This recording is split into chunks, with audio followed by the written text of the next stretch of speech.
Warning. The Federal Communications Commission has determined the following content to be emotionally harmful. Funny things that you think's funny aren't funny. Give me cocks all the time. I want cocks all over me. The Alan Cox Show kicks ass, man. Welcome. Show me what you got. You're not going to see a lot of cocks on TV. Alan Cox from the Alan Cox Show. I don't know what it's about you, but I can't even stand your voice. I think you're the biggest asshole alive. It's going to be a great show. Let's kick it. I'll say kick it, and you'll just kick it with a tasty groove, okay? 1, 2, 3, kick it. Kick it. Come on. God damn it. Could you one time kick it? What the? Alan Cox. Here we go. He'll ad-lib. He'll be fine. It's the Alan Cox Show on 100.7 WMMS.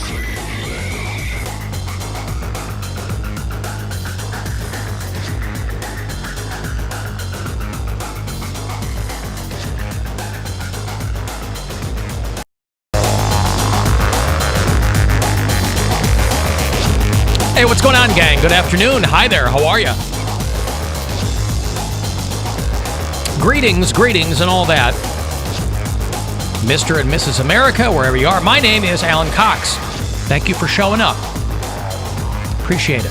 Say hello to Bill Squire, who's right over there. Hey, creepy hugs, everyone. Thanks for listening to and watching this episode of the Alan Cox Show. Don't forget to like, subscribe, and share a cold one with the boys. Hey, there's Mary Santora. Hi, guys. No babies.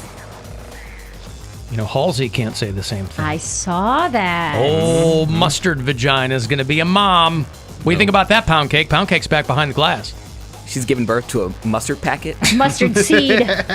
Mustard seed. That's even better. Damn, I didn't have enough time. I didn't know she was pregnant. I was going to cut you off, but I didn't say it. Who's the baby dad? Who's the ketchup? No clue. She tagged some guy who he was I like assume it's some guy. 20,000 followers. Based on his Instagram, he looks like a photographer, but I've never heard of him or anything. She seems to spend a lot of time with photographers. Yeah. But when you think about she's still a young gal, she's 26. You think about the guys, the well-known guys that have been in there. MGK, G-Eazy. Oh, love him. You got to have a G in your stage name to get in there. But yeah, if you follow her or pay attention to her on social media, she posts a little baby bump photo. So congratulations to her. Not everybody's on the no babies train, as it were. Started going by Bill G. Squire. Right. Get in there. Uh-huh. If you'd like to join us, please do. I'm jittery today. I feel like I have a lot of kinetic energy today, and I don't know why. Do some jumping jacks. One of those. I already did those this morning. Go do the pogo stick. Yeah, we We've can been do that. talking about for how long? Months. Yeah. I felt that way too. I was up early and I had 2 cups of coffee today instead of 1, so I was feeling a little shaky chested, so I ate some oatmeal to counteract that. Well, I'm in the same boat. Yeah, nothing like that. So I'm not sure what to attribute it to. I mean, I got sleep last night. Night before, I did not. But last night, I slept a pretty good amount. And I don't know. Don't know what's going on. But I will focus it and harness it and see what we can do with it. I'll balance it out because I was up till about 4 in the morning. So congratulations. I slept in a little bit, but it's still one of those things where... Why were you up so late? My girlfriend and I were just talking about a lot of stuff. Arguing? No, not arguing. She just has a lot of options right now with work, and so we were just kind of You were going to say discussing all options that. I with know. men. I was like, damn, you She guys always are has pretty that. open. Yeah. No, but she has some work things going on, and we just discussed it for what seemed like many hours. But also, we were just hanging out too. And Bill, I want to let you know I have many options with men. For now, I'm still going with you, but I'd like to talk it out. I'd like to work it out. And if that keeps us up until, say, I don't know, 4 in the morning, so be it. That's how important it is. we also kissed last night. Ooh, some Ew. kissing is in there, too. First time. Tongue or no Hi-oh. tongue? No, we're not disgusting. Okay. We're not trying to go to hell. Just making sure. There's a pandemic out there, Mary. Yeah. 4 in the morning, wow. Yeah, the night before, I woke up around 1:45 and couldn't get back to sleep, and so I was awake until like 5:45, Ugh. and then went back to sleep for a little bit. But yeah, it throws you all off. You were up until 4 chatting with your gal. Yup. About her future. About her future. Yeah. I mean, it didn't start off that way, but that was like the last thing we were talking about before we fell asleep. And that probably was like an hour-long talk. And before that, she gets off work late, so on nights that she comes over, I usually stay up later than I normally would. I would also hazard a guess that you were probably ready to stop talking before she was. The last 20 minutes of the conversation, I was eyes closed, laying down, she was just kind of rambling, and I'm like, yeah, I know. And then baby, I know what you mean. Yes, I'm very supportive of you. Oh, I know. Yeah. And she's like, you just want to go to sleep. I'm like, I'll talk to you till I fall asleep, though. I don't mind that. I know you're just kind of using me as a sounding board right now to figure out what you want to do. Start by just touching it. Yeah, so, she touched it. there was some kissing, there was some touching, there was some, that's how Halsey got into trouble. First there was kissing, then there was touching. You don't know that. Could be a test tube baby. But there was still something touching something else. Across the room. And if she's tagging this guy, unless he's an IVF scientist, he seems to be the baby daddy. Well, congratulations to that guy, by the way, too. Think about that. The stank? Well, no. Now you are only known for being Halsey's sperm donor, pretty much. I mean, outside of your circles, perhaps he's renowned among photographers. Who knows? You've done more research into this than I have. I didn't even go that deep on it. I saw that. clicked the one person who was tagged, and it was tagged on her belly. Yeah. So I assumed that was who put it there. Oh. Hey, the Alan Cox Show's having a new baby, too. Of sorts.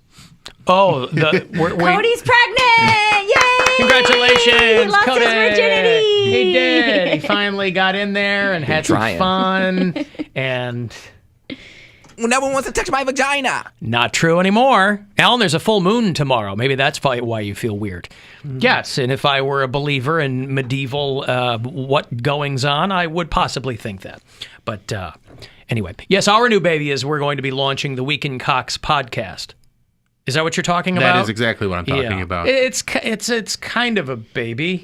Yeah, it's something we're doing. It's new. It's a baby version of the Alan Cox Show. Where there you go. Every day we podcast the entire episode, but maybe you're a person that doesn't have time to listen to 3.5, 4 hours of podcast and stay up to date with every single thing because you're just making excuses. You've got a life to lead, frankly. Yeah. I mean, I barely have the time to do 4 hours of this every single day, but I do it. But I don't expect that of you, obviously, dear listener, our customer. So we're taking what we condense on Sunday mornings, and we're podcasting that as well. Right. It's its own entity. I'm surprised we haven't been doing this for a long time.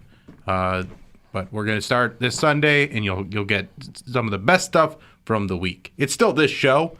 So, also, take that with a grain of salt. Here's the issue. I certainly don't want you to use that as a Cliff's Notes for the rest of the week. Don't think you're going to listen to the Week in Cox podcast, Sunday at noon or whatever, and go, all right, done. I figured out what's going on there. Nope.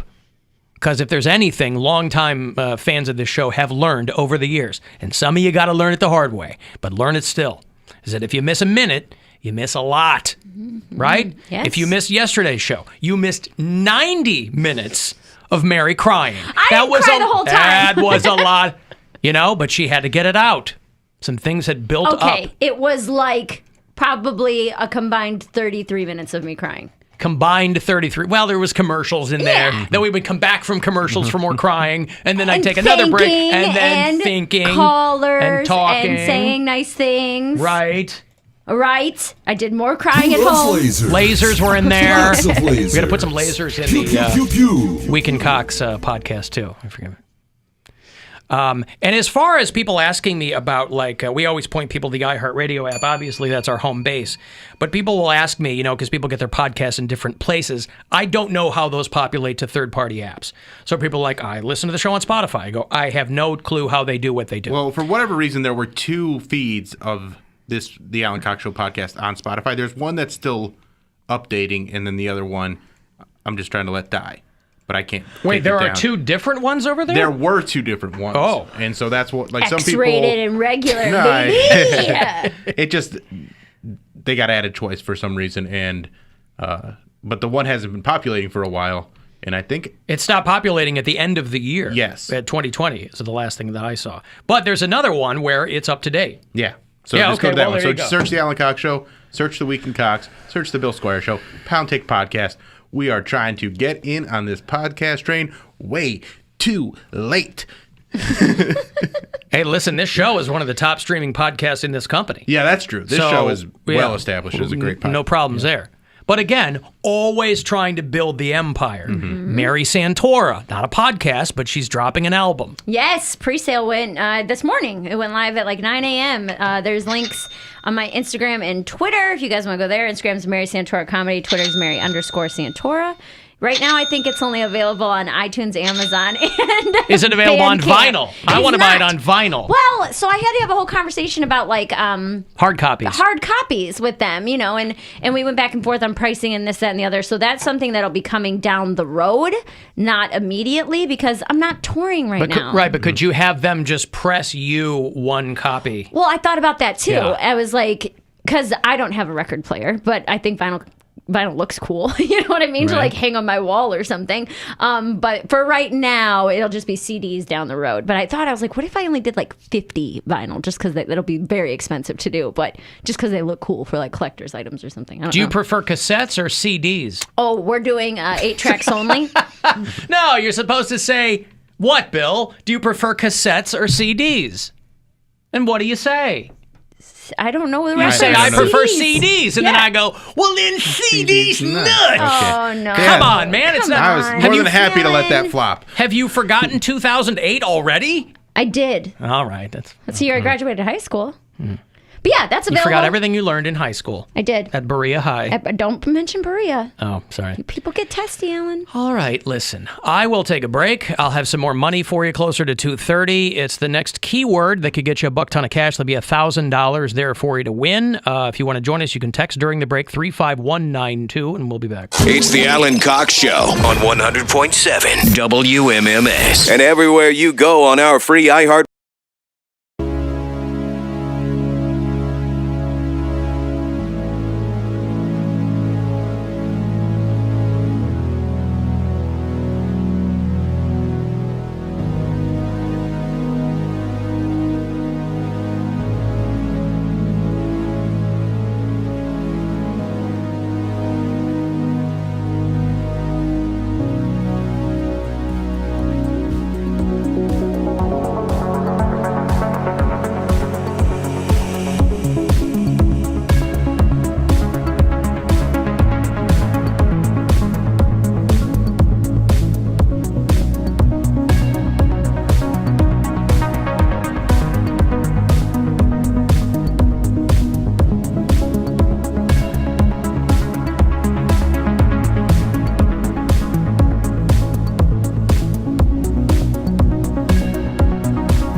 you some information over here. Whatever smart device you have, just tell it to play The Alan Cox Show on iHeartRadio.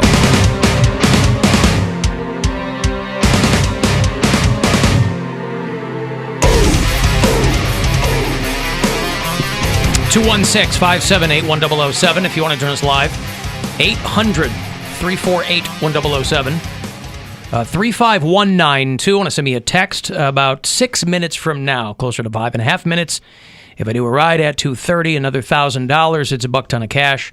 3 chances for you this afternoon. 4 chances for you this afternoon to win some of that money. 2:30, 4:30, 5:30, and 6:30. $1,000 each and every time.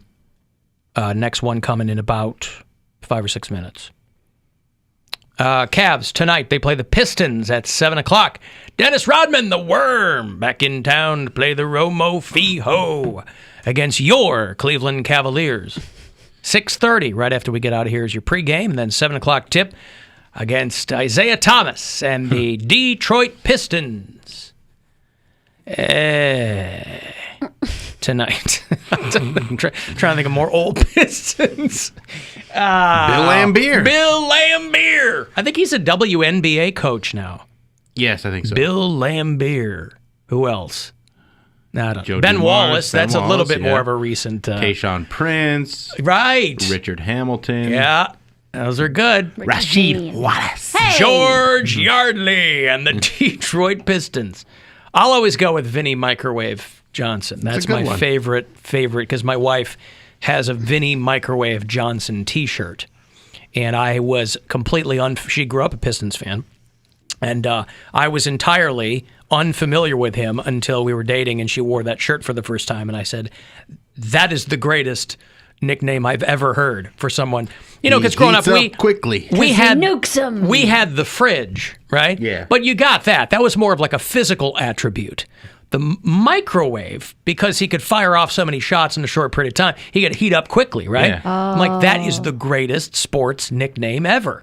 Not because it like causes radiation. Well, I don't know that he didn't. I don't know that the people that played with him on the Pistons at that time did not all die of cancer. I don't know that. Yeah.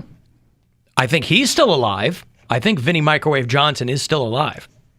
But I will forever, that'll be my go-to Pistons reference. Grant Hill Just was because a Piston? Yeah, Grant Hill. He was so good, and he got injured and never really recovered completely, but he was such a good player. Adrian Dantley. Rick Mahorn. Yeah. How did I forget Rick Mahorn? Anywho, who cares? Hey, Cody. Hey, guys. I called in a couple days ago about Risky Bill and Scarlett Johansson. Mm-hmm. And good for you. I've just been intrigued about the Risky Bill nickname, and I wanted to embrace it.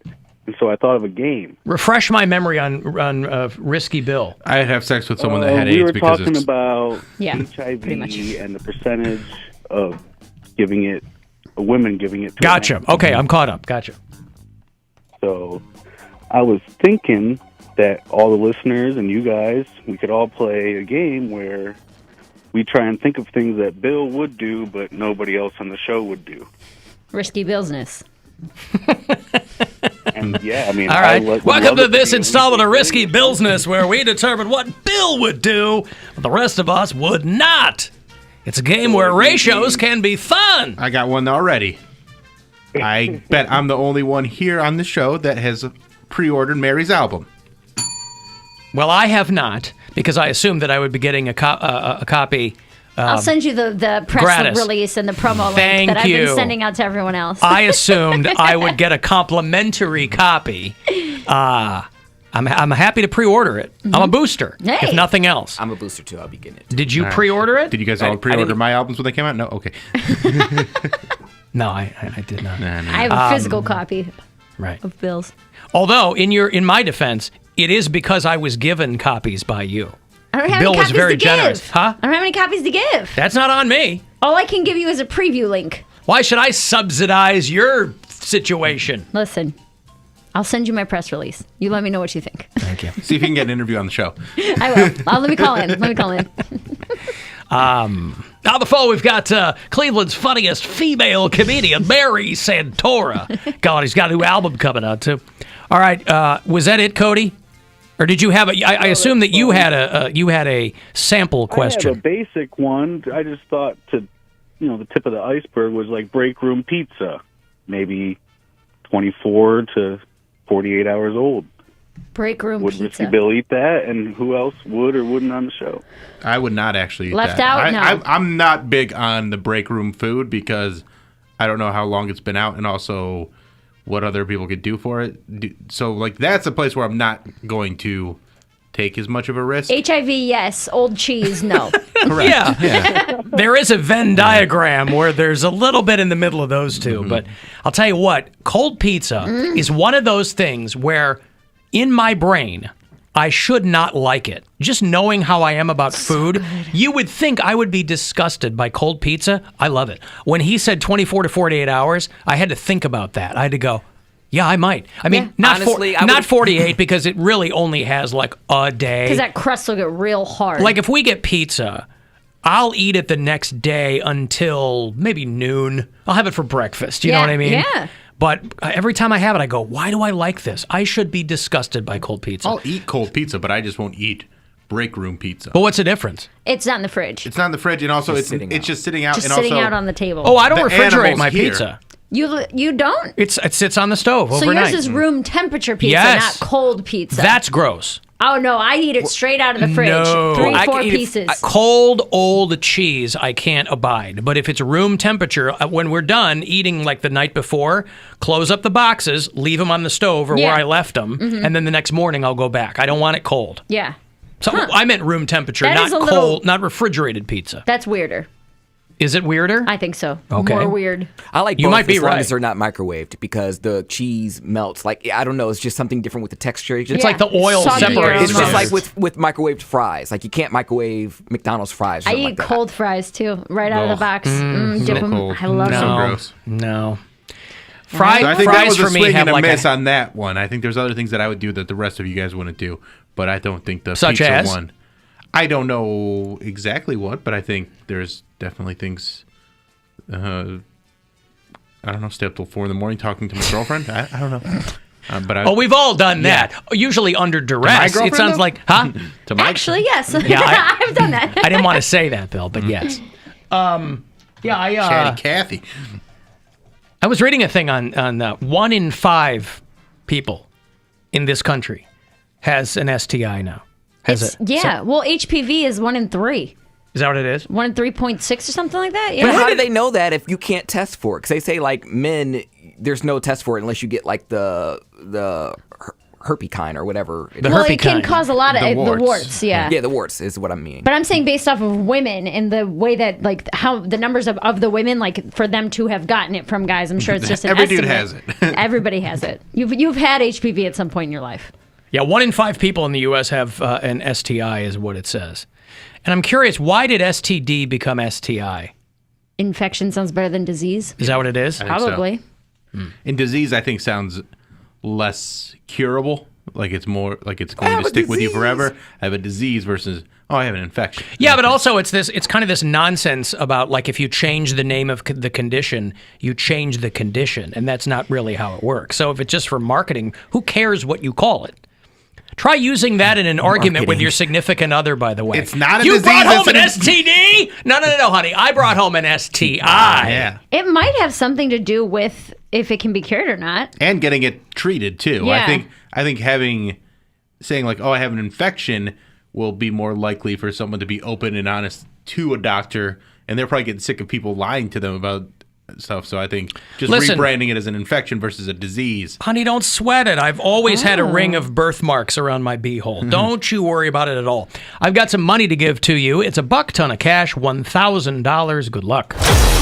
Hey, it's Rover. It's a buck ton of cash. Time for your shot at $1,000 now. Text the nationwide keyword SMILE, S-M-I-L-E, to 200-200. You'll get a text confirming entry plus iHeartRadio info. Standard data and message rates apply in this nationwide contest. That's SMILE to 200-200. Good luck from 100.7 WMMS. Disease suggests a medical problem associated with clear signs and symptoms. Given that several of the most commonly sexually transmitted viruses have little to no signs or symptoms, it is more accurate to refer to them as infections rather than diseases. I just think of Home Alone when he's like, "You're such a disease." Hey, Rick. Hey, whoa. Whoa. Hey, is that your hoe alarm? How you doing? How you doing, Rick? All right. Hi, Bill. Hey, Rick, you're on the clock. What's going on? Nothing. Getting ready for this game tonight. All right, yeah. Rick, are you okay? You sound distracted. Are you all right? Yeah. Okay. Yeah, I'm okay. All right. Like you were talking about pizza, I do it the same way. I leave it out in the box, but I take one of the plastic bags and wrap it up and keep it moist.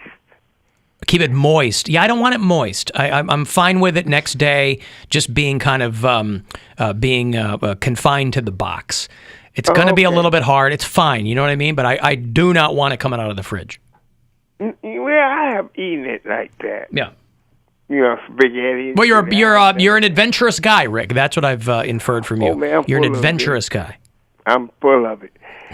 The virus. Yeah, okay. Now, I heard that this thing's supposed to be mutating. You're talking about COVID or you're talking about the herp? COVID. Oh, okay. Said it's mutating. Yes, well, that's what viruses do. They will all eventually mutate, yes. Now, here's the thing. We haven't got past the first that came, and that's mutating? Well, again, that's what they've been saying the whole time. Viruses don't know borders. They don't know politics. They do what they do, and one of the things they do is mutate. They're not fake. They're not hoaxes. They're not made up. They're real, and they change. So that's what this one's doing. Well, I remember I did thought it was a hoax until I found out better. You thought it was a hoax. I mean, you're familiar with viruses. You know that viruses. Why would one in particular be a hoax? That this was this particular virus that was doing like that. I see. Yeah. Well, but we now... talked about that a couple weeks ago with Rick, where he thought, not a hoax, but you thought it was overblown. Yeah. Oh, I see. Well, right now he said hoax. Okay, yeah, you thought it was overblown. I got you. Right, but it put me into reality. That's the best place to be, and it seems like a lot of people aren't very comfortable there, Rick, but that is absolutely the best place to be, is quantifiable, rational reality. Yeah, really, man. Yes. What we gonna do, man? I don't know. You and me, Rick, we're going to go over a cliff like Thelma and Louise, baby. Just like, hey, Alan, I try to get out the way. Just like when they was cloning. You don't hear about that no more. But I bet you, I guarantee you, it's some person in a little basement lab still messing with cloning. I think we messing with too many things that we shouldn't. I feel like this virus came out of a lab. We let the genie out the bottle. Oh, I see. And we opened Pandora's box. The thing with should is you only know that in retrospect, right? People go, we should have never done that. You know, nobody says, all the people who said we shouldn't look into stem cell research. Well, it has improved countless people's lives. So, you know, retroactively is when you figure out we shouldn't have done that. We should have never cloned Godzilla. You know, one of those. We should never. They looking at too much Frankenstein movies. By the way, I am very much in favor of cloning Godzilla, so I don't want to be on the no more Godzilla train. Oh, no. Hey, Bill. Are we going to get the Pistons tonight? Yeah, I think we'll bounce back, especially the way they played against the Lakers. They played very hard, and I think the Pistons are a team that we should beat, and I think we'll come out swinging. Yeah, that damn LeBron guy, dog it. Oh, man. Dog it. Hog jaw. What are we going to do about that guy? I don't know. Yeah, God dog it. But look, he knows how we play. Yes. Right? I hope that they've changed it up since he was around, you know, but... No, man. LeBron knows exactly how Cleveland plays. Well, he knows how every team plays. He knows exactly how to manipulate every team, and the dude's just next level. Okay, well, that's Thank you, Rick. I'm out. All right, thank you. There's Rick. Thank you, pal. He is number 116. Rick. On the Alan Cox Show blacklist. He's an early adopter. R-I-C-K, Rick. How do you spell it? R-I-C-K. I need it one more time. Rick. Thank you. So I just called in to just write some, just getting in there. Right. So, yeah. So he was talking about the COVID, not the herp. No. Yeah. All right. And I meant to ask him, and I certainly, I didn't want to be too invasive, but I'm curious if, as a young man, and I think we've established that as a younger man, he was quite the swordsman. I wonder if he ever had to go to, the doc. Get a little shot. Get a little swab down there or something. Where they put that long, thin Ew. Q-tip in there. See, you guys get that. We get scraped. They take a little... Well, we get scraped like... too. It's an extra 20, but they'll scrape you if you want to ask them about it. It looks like a trident with a piece of gum? Pipe cleaners on it. Oh, like Poseidon's trident. Oh, I see. I was going to say, that cinnamon gum must sting. It's good. And in such small pieces, too. Yeah. It's misleading. You blow bubbles. That's how they can tell the health. Based on how big the bubble is. Trident isn't even bubble-blowing gum. That's it's why too it's- small. Yep. Oh, that's how you know you're really in bad shape. You're doing well. Oh, God. Hey, no bubbles. It looks good. You can't blow any bubbles. It's definitely been with girls where it looked like it was chewed bubble gum.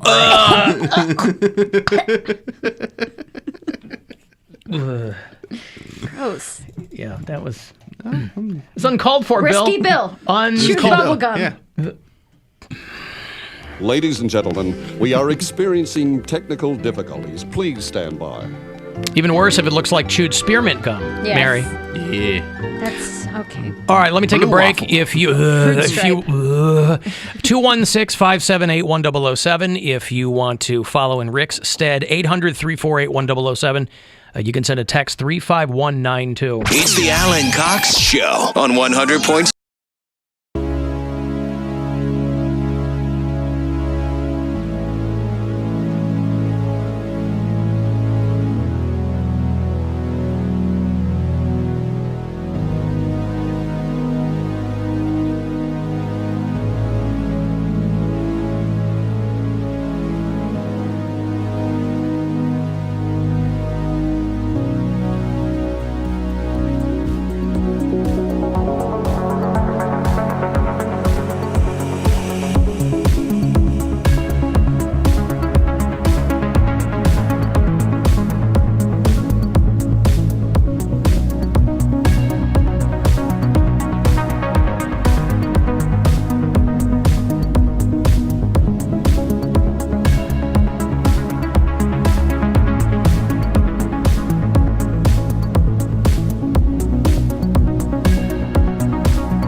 216-578-1007. I was calling in there for a second, but I was like, nah, I'll just hang up. It'll just be weird. 800-348-1007. 35192 if you want to send a text. You can leave us a message anytime on the Alan Cox Show After Hours line. A lot of people like to do that during the show. That is 216-986-8903. 35192. You want to text? Hey, Josh. Hey, Alan, how you doing? What's going on, man? Oh, just living the dream, man. Trying to, anyways. Mm-hmm. So, first, the PSA, of course, got to look out for everybody. In fact, the Pride Clinic actually gives out free condoms and everything just in case. I want to see people safe. But if you want to have a little fun with it, I got a little story for you. Okay. I'm all ears. Here's what you do. You go to Walmart, you go and get a pack of condoms, and that's it. You go up to a cashier, she rings you out, and you have to, fuddle around and be like, oh, man, I don't have enough. You can just put that back. So after that, you go to the bread aisle. You get a bag of bread. And here's the important part. You got to go to the same cashier. And then when she rings you up, you just look at her in the face and say, I don't need the bread. I just need the bag.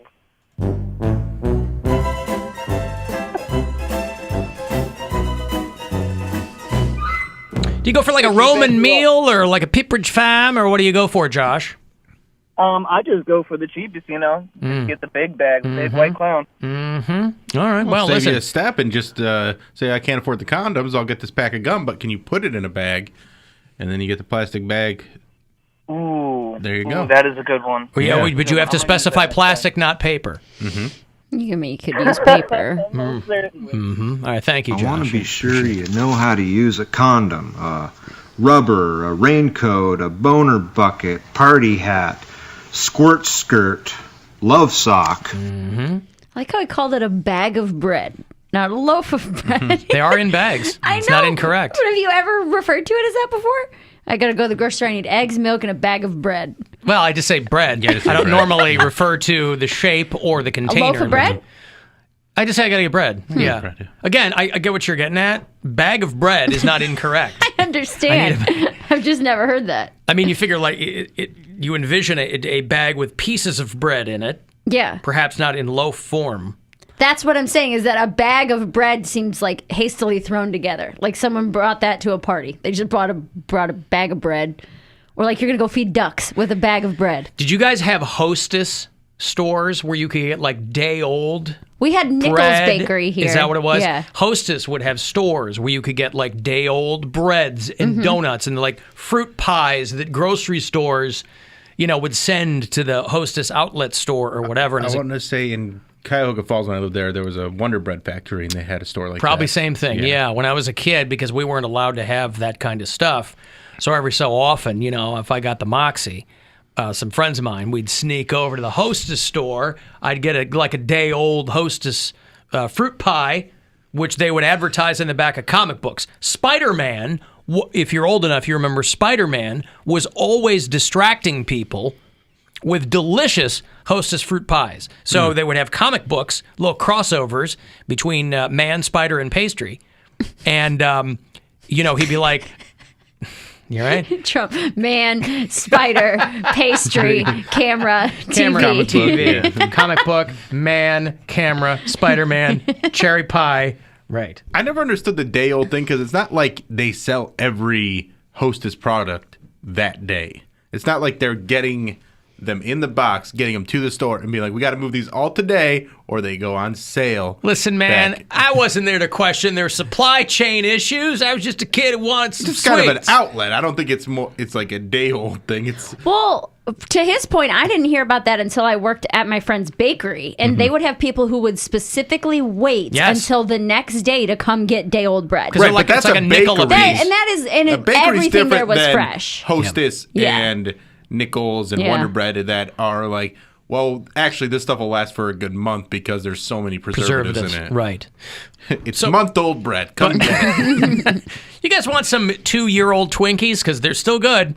So Spider-Man would be trying to thwart a crime, and to get the thieves' attention, he would throw a variety of delicious Hostess fruit pies at them, and they would be so enamored of those, like, oh my God, those fruit pies look delicious, that he would then ensnare them in his web when they weren't paying attention. And here's the kicker. Those Hostess fruit pies were so delicious, they didn't even care that they got caught. They didn't even care that they were all done up in the web, right? They were positively ebullient that Spider-Man had taken the time to not only try to, thwart whatever they were doing, but threw them delicious Hostess fruit pies. They like bouillon that much? That's the flavor of fruit pie. Bouillon nice fruit pie. Beef bouillon. My question, did they ever get picky? Where he throws out a bunch of apple, the villain's like, ha-ha, I only like cherry. No. And then it doesn't work. What I say, he threw out a variety of them. So let's say the only I problem. also like that they were that distracted. They're stealing diamonds or cash, and they're like, Hostess. This is what they wanted to impress on young comic book reading children. You can have your diamonds. These guys know what's up, and these fruit pies are worth more to them than diamonds. They'd say things like, I don't care if Spidey's hauling me off. This cherry's delicious, So the only logistical problem I could ever foresee was, say you got a group of ne'er-do-wells who were possibly more fans of one flavor than another. Then he throws a variety. Those 3 or 4 guys, let's say they all go for the cherry. Then you're kind of jammed up, But because then you're they're only going to have a fighting couple each of other. those. Yeah, true. They're wrestling over here. You can go save the woman who's tied up to the tracks. Yeah. There was a Hostess outlet in Valley View and Parma Heights, somebody said. Okay, I don't know. there you go. So, I remember we always went to the Nichols one. I don't even remember where that was. yeah. But those Hostess fruit pies, I mean, I remember those were the object of my affection for a while when I was a kid, because I wasn't allowed to have those things. So when I would get away, like we'd stay over at a friend's house or something like that, and his mom didn't care, right? We're eating like cocoa wheats and Fruity Pebbles, whatever. It was paradise. And we would go every Saturday morning, my best friend, Chris, we'd stay over at his house, and his older sister was hot. It was what a day. It was a paradise, right? Yeah. When I would spend the night at his house, because his bedroom was like the attic that they had refurbished. And so it was all toys and Mad Magazine and comic books. And so we're up there all night. An oasis. Reading these. His hot sister, like, coming in half drunk from a date or something. I mean, we're like 12, sisters in high school. And I was like, oh, man. I mean, she's probably, a tweaker now or something. And but apple fritters the next morning. man, so good. And then we would, as soon as a comic book store opened that was near his house, we'd go over there, cut over to the Hostess place, man, get some fruit pies. I was often mocked because all my friends got these things on the regular. I didn't.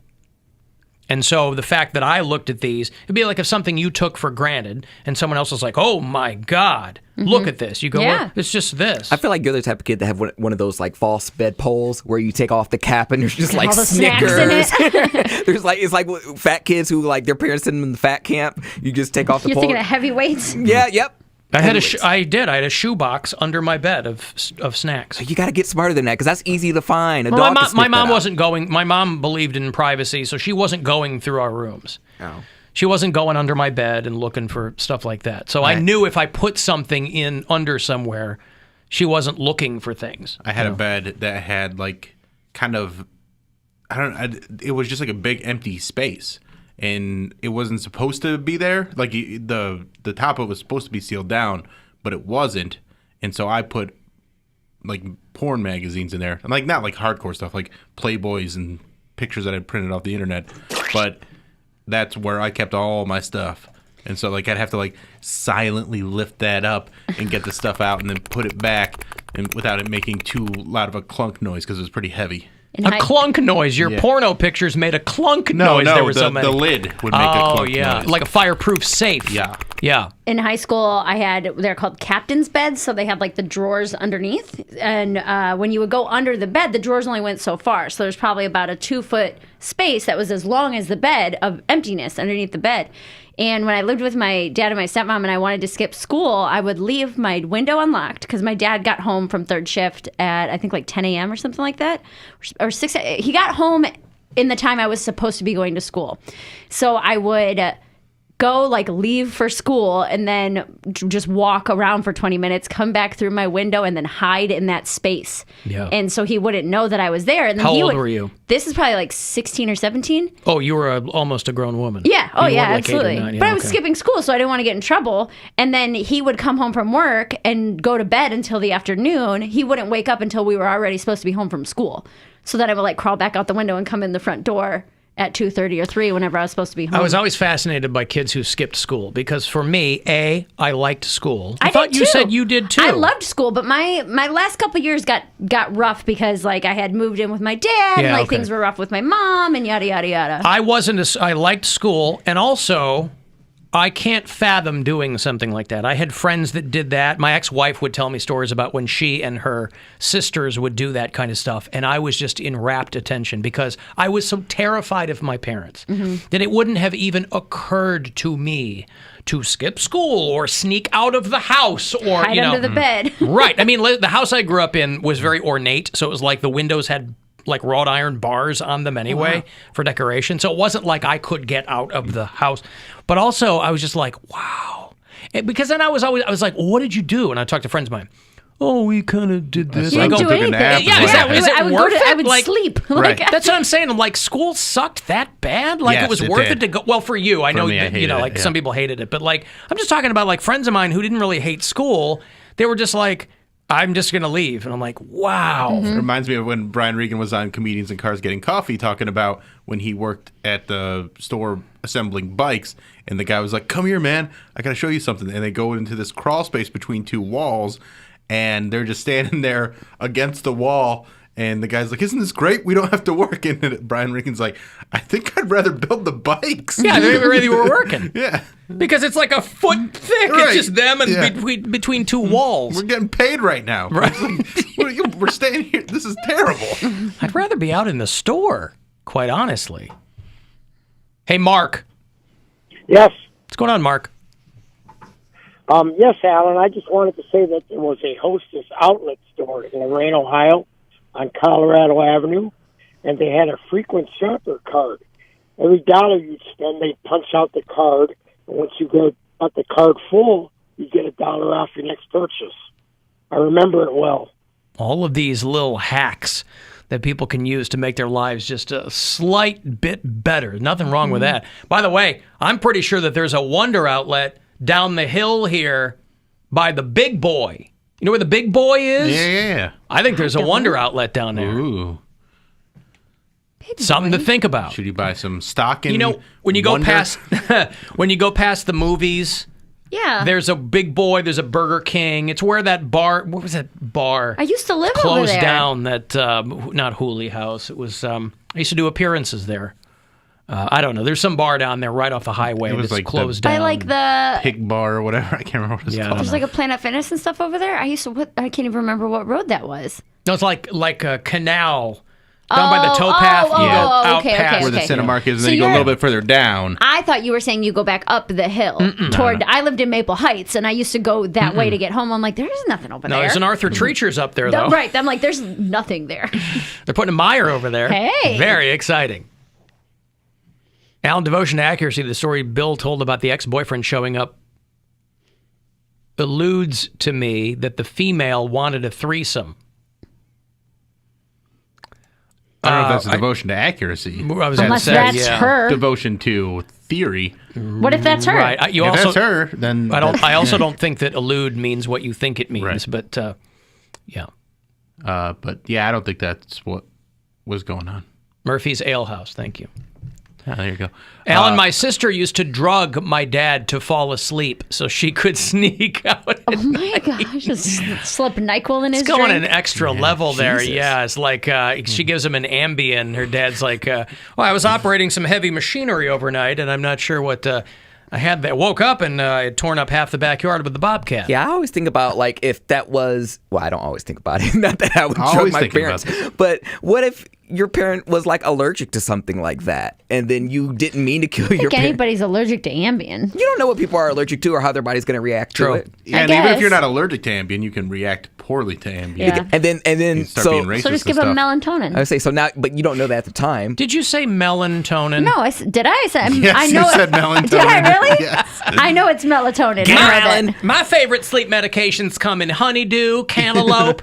Listen, you ain't never slept until you slept on melatonin. You just stick it in there like a little dog treat. You put it in the middle, you eat that, crunch it up. You'll never know the difference. You got to spit the seeds out, but they're still delicious. No, you don't spit the seeds. You take the little black seeds out, you put the melatonin in. Oh, I see. And then you grow sleepy in your belly. There's some girl who There's some girl who posted a supercut of her sleepwalking videos on TikTok. I saw and that. She's like, "Oh my god, these are hilarious." I'm like, I was watching them going, this woman needs to figure some things out. They're terrifying. They're terrifying. Were they on like Ring cameras or something? Yeah, they're all black and white, and so it's mostly her sleep eating. I mean, she's not a svelte gal for one thing, but also it's like she must be on some heavy medication because she's going through. These aren't just like her getting up and being groggy and walking around. She's like putting a chicken pot pie on the table and then counting the people who were allegedly around the table. Oh my goodness! So like And then she's, objectively, like, you kind of screaming and stuff, and she'll be like, "You'll never take my body." Stuff like it's weird. So stuff. it's kind of funny, Yeah. in a voyeuristic way, but also you're like,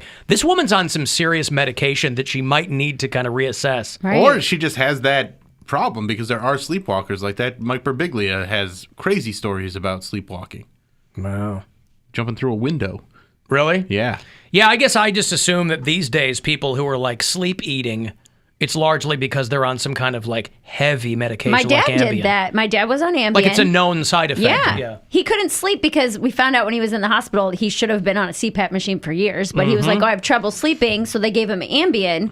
And then he would wake up in the middle of the night and eat full meals. I mean, like turkey and rice and broccoli and mashed potatoes, eat a full plate and then just go back to sleep and not remember doing it. Yeah. Like that's a very real thing. That's what I gleaned from this woman's TikTok videos where she's like, y'all never going to believe this. Oh my God, I'm so embarrassed. And I'm watching going, you need to like figure your prescriptions out or Right. something. Or if nothing's wrong with you, then those are hilarious. Good for you. Do we have anybody? I know we have like our tech correspondents and stuff like that. Yeah. Do we have? We need a stock correspondent because right now there's weird things happening in the stock market, and I want to understand it. You but mean the GameStop Reddit nerds thing? GameStop and AMC, and Yeah. there's like they're just kind of they're calling them meme stocks, and I kind of want somebody to break it down. Well, for I was me. texting with my son yesterday because he was in the middle of that whole thing with GameStop and these hedge funders that were, trying to short the stock or whatever. And I mean, AMC just got an influx of cash from someone. They got almost $1 billion to stay afloat. I don't know how long that'll last because I still don't think they're going to get people in theaters by this summer. Yeah. Why did I think you meant the network, AMC? I was like, is Walking Dead doing that poorly? They need Doing a that well. bailout? No, that they would need $1 billion bailout. Oh yeah. Guys, we're in the middle of Norman Reedus' contract renegotiation, Come on, guys. and it ain't going well. We need help. All right. How about since Walter White died at the end of Breaking Bad, he's a zombie now. Wait, Dude, what? spoiler Bring it all alert. together. I Thanks, haven't finished dude. it. Jeez. It's your fault. Unbelievable, this guy. Or did he die? Thanks a lot, Bill. Well, I'm watching Couldn't Your cover Honor, up. so somebody died. All right. So your son All knows about right. this stuff. Yeah, he's all in it. Yeah. Okay, I've got to take a break here. If you want to get a text in, 35192.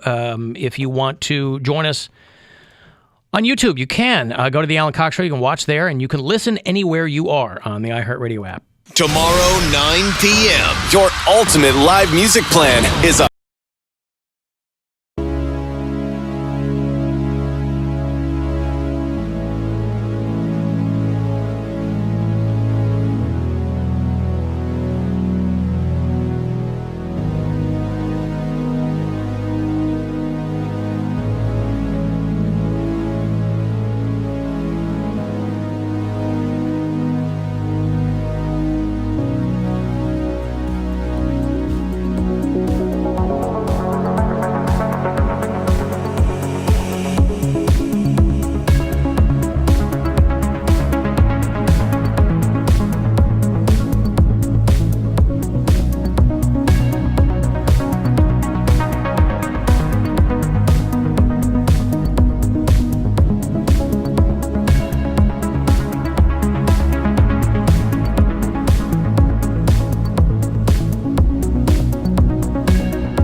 fighting for the injured since 1928. Book your free consultation at nphm.com. This is 100.7 WMMS. An iHeartRadio station. Available everywhere with our free iHeartRadio app. Now #1 for podcasting.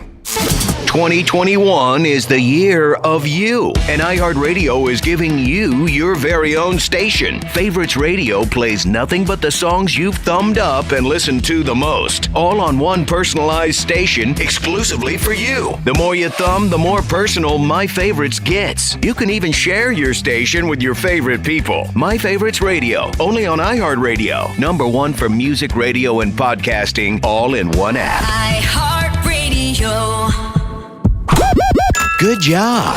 You were smart enough to turn on the Alan Cox Show. Sometimes I wish I wasn't so smart. Even though your smart device could have done it for you. You'll get there. Just tell it to play 100.7 WMMS on iHeartRadio. Now I'm hearing from all the people who just started binging Breaking Bad. I'm like, I don't know what to tell you. I mean, it's been off the air for 7 years. It's been off the air longer than it was on the air. So, you know, and again, it won't ruin your enjoyment. You know, they've done studies. Spoilers do not ruin the enjoyment of people. And you don't know how he dies. Well, there you go. You don't know how. Hint, hint. You don't it's know. A killer whale. You don't know if a SeaWorld mishap. You don't know if Bill was lying or trolling you or telling the truth. You don't know what's going on. There's a lot of Easter eggs in there. Mm-hmm. So we're talking about the whole Reddit GameStop thing before the break. Judy, you there? Yeah, I'm right here. So my son goes to Michigan State, and he's got his finger in a lot of pies, as it were, right? Yeah, he does. Good job, Jude. Hey. Proud of you, man. Hi-oh! Like my father-in-law is a financial advisor, too, so he probably knows all about this. When it comes to money, I don't know what's going on. Fortunately, my children are smarter than I am. So he texted me yesterday, and he goes, hey, are you watching this? Jude texted me, and he goes, are you watching this GameStop Reddit thing? And I go, I'm really not. And then he kind of laid it out.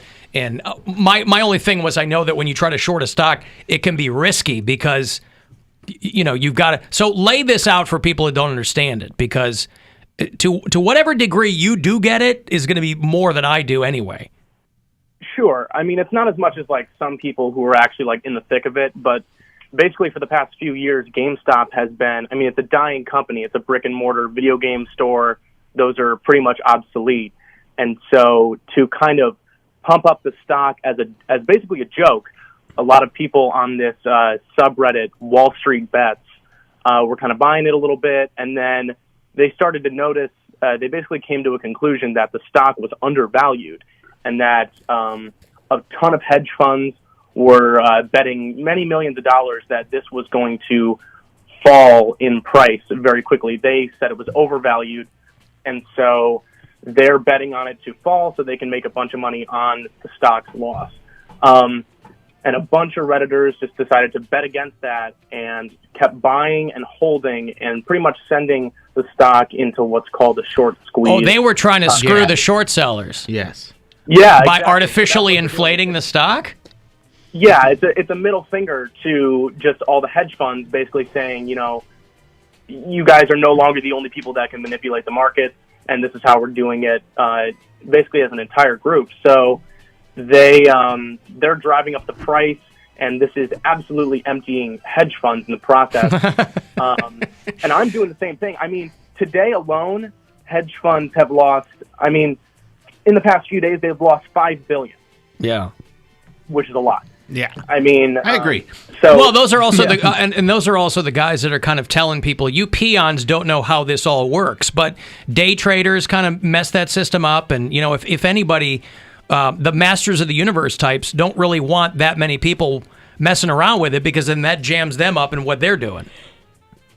Yeah, I mean, now I'm doing the same thing with a couple other stocks. So I've got a pretty good stake that I'm comfortable with in GameStop, and then I have some in AMC, which just got pulled out of bankruptcy by this whole short squeeze. Well, we mentioned that, and Bill bought AMC earlier in the year. I bought AMC, I think, back in like October or something when it was like $3, and now it's over. So you've got to be 18. But I didn't buy up quite a bit now. I'm up a lot, but I wish I had bought a lot more.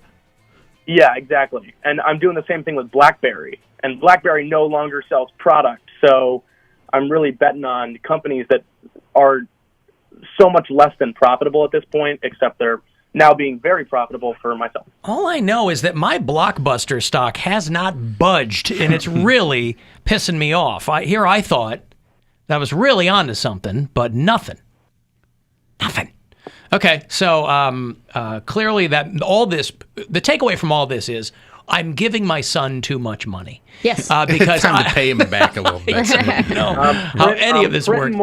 I'm printing more. I'll pay you back. Hey, good. Okay. Here's a good analogy of it.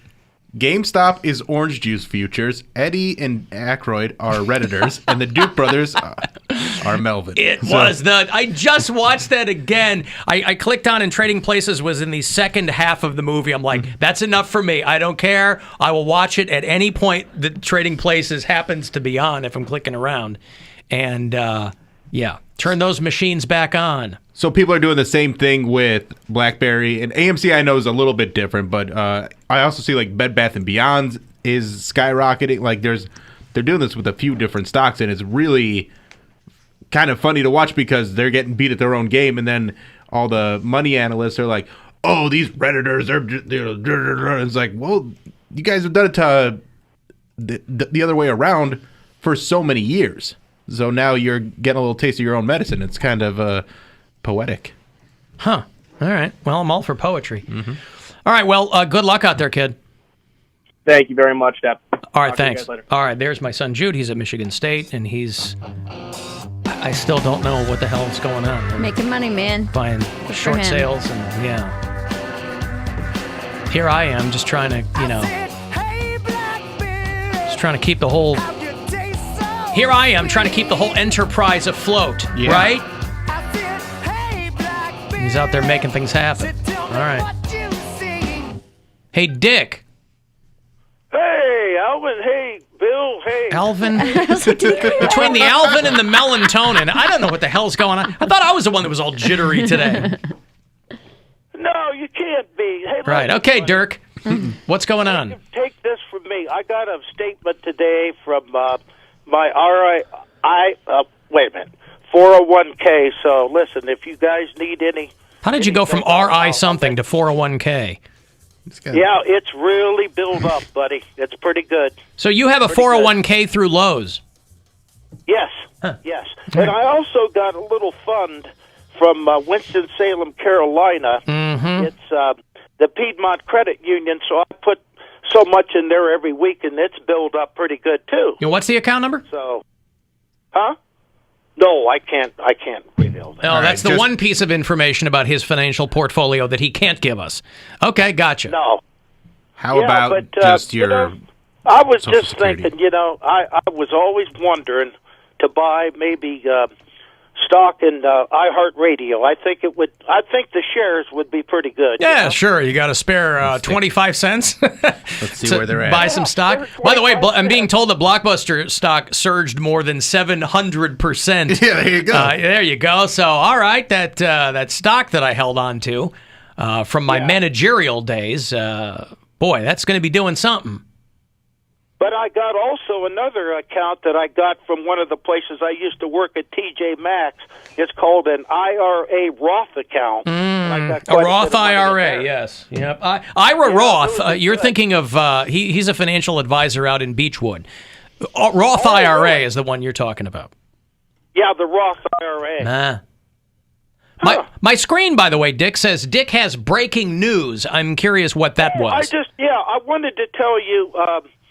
I got a call from the Beaver Creek Senior Citizen Center. It's down where I work, and they're looking for people. They have ukes and mandolins, so I'm going to go out and audition tomorrow. I got to get to 3 practices, and a couple of my friends. There's a place near Lowe's that has a jam session on Tuesday, and one of my other friends plays the steel guitar, wants me to come up and sit in Germantown. Wait, Dick, you work at a retirement community? No, this is no retirement community. Oh. This is stuff that people, you get. I got a call from school credit for lifelong learning, and the girl was from Texas, and she says she wanted me to take some classes in a couple months on bluegrass and mandolin and guitar, which is kind of neat. Wait, she wants you to teach them or take them? Take them and sit in to play. Oh, she wants you to take some bluegrass classes. Yeah. You're sure that isn't in their horticulture track? Some of the people at Lowe's had come over there and, talked to one of my bosses, Kelly, and said, tell Dick to try to make these seminars. I thought it was kind of neat. Sounds like it's all coming together, Dick. Yep. Yeah. Well, say hi to Ira Roth for me. Guys, here's my prediction. You heard it today. Tampa Bay is going to win the Super Bowl over the Chiefs. Everybody have Dick tonight. You heard it here first. First, all right? Everywhere else that he calls in, because he calls every radio station that'll have him, everywhere else is going to be getting it second, third, fourth, fifth. You heard it here first. Now, I assume every station he calls, he tells them that they're hearing it first. So, frankly, I don't know what to believe. I'm being led down the primrose path, if you will, and I feel like Dick is not being completely forthcoming with me. He's a little hussy. I feel like that is his right. I'm not gonna slut shame him. Little radio hussy. Now, for anybody catching up with Breaking Bad, they should also know that Sam and Diane hook up during the second season of Cheers. Oh, man. Thanks a lot. What is going on? All right, don't tell me what happened with Ross and Rachel. Oh, jeez, they were not on a break. They were on break. They were on a break. Okay, here we go. Do you think they weren't on a break? No, they were on a break. Okay. Just taking, devil's advocate. Do you think he cheated? I would have been upset. If we didn't break up and my boyfriend slept with somebody else, I would not be happy about that. Right. I think you can not be happy about it, but the semantic argument is they were broken up. They weren't broken up. They were on a break. That is No, it is not. A breakup is... Being on a break is like we're going to take a little bit of time to figure out what we want. That doesn't mean we're done. But it's also a precursor to breaking up, so I never understood why people did that. It's like, just break up. Yeah, well, if you don't want to hang around me for a while, that's not going to get better. Right. You're not going to finally come to your senses Or they after you might- banged a bunch of other guys. Well, not about banging other people, but being away from someone for a week or two and not talking or whatever and realizing that you miss them. You miss everybody for a couple of days, and then you're like, get on with your life. Yeah. The whole absence makes the heart grow fonder Yes. thing. That was like what you wrote in like Civil War letters, you know? No, Not it's in real. 21st century. It's real. Come on. My dearest Ross. Right. Hello. Hello, Bill. Hey, who's this? Bill is here. You tell me. Is No, this this is Bill. Timothy Mozgov? Bill, it's your friend Timothy Mozgov. Hey, what's going on, buddy? Formerly of Cleveland Cavaliers. How you do, Bill? I'm good. Just excited about some stocks and bonds and IRA Roths. IRA Roths. I Mhm. know what those are. I know that you make joke, Bill. Mozgov understand because I'm very rich. Yes, you are. That is how I got the vaccine, Bill. Oh, you got the Being vaccine. Very rich. I got the vaccine already before everybody else. How's that going? Pretty good. Any side effects or anything? I know some people kind of don't feel well for a couple days. Not that I know of. One of my eyebrows disappeared. But that's not strange in my family. That happens. That's just hereditary. Sometimes. So far, no side effects I noticed. Mm-hmm. Now, was it just you that got vaccinated, or did little Moscow get vaccinated as well? And your Just me. Just you. I went back to Russia to get the first shot. Uh-huh. Then came back home to Florida, where I'm from, for the second shot. So wait, you're mixing vaccines? You got the Russian vaccine for one, and then the second was American vaccine? That's right. Doubling up, Bill. That's probably not Doubling the up. best idea. Doubling up. Little Mozgov, not in high-risk group. No. Talking about my penis. My son isn't in the high-risk group either. Well, that's So, good. as far as I know, Bill, no side effects. I tell everyone, get the vaccine. Get the vaccine. Well, I have noticed my testicles are different sizes. I don't know if that's... Bigger, smaller? That's the I can't tell. That's the problem. I can't tell if one is getting smaller or if the other one is getting bigger. Mm. You know, like when you're sitting on a train, Bill, and there's another train right next to you, Yeah.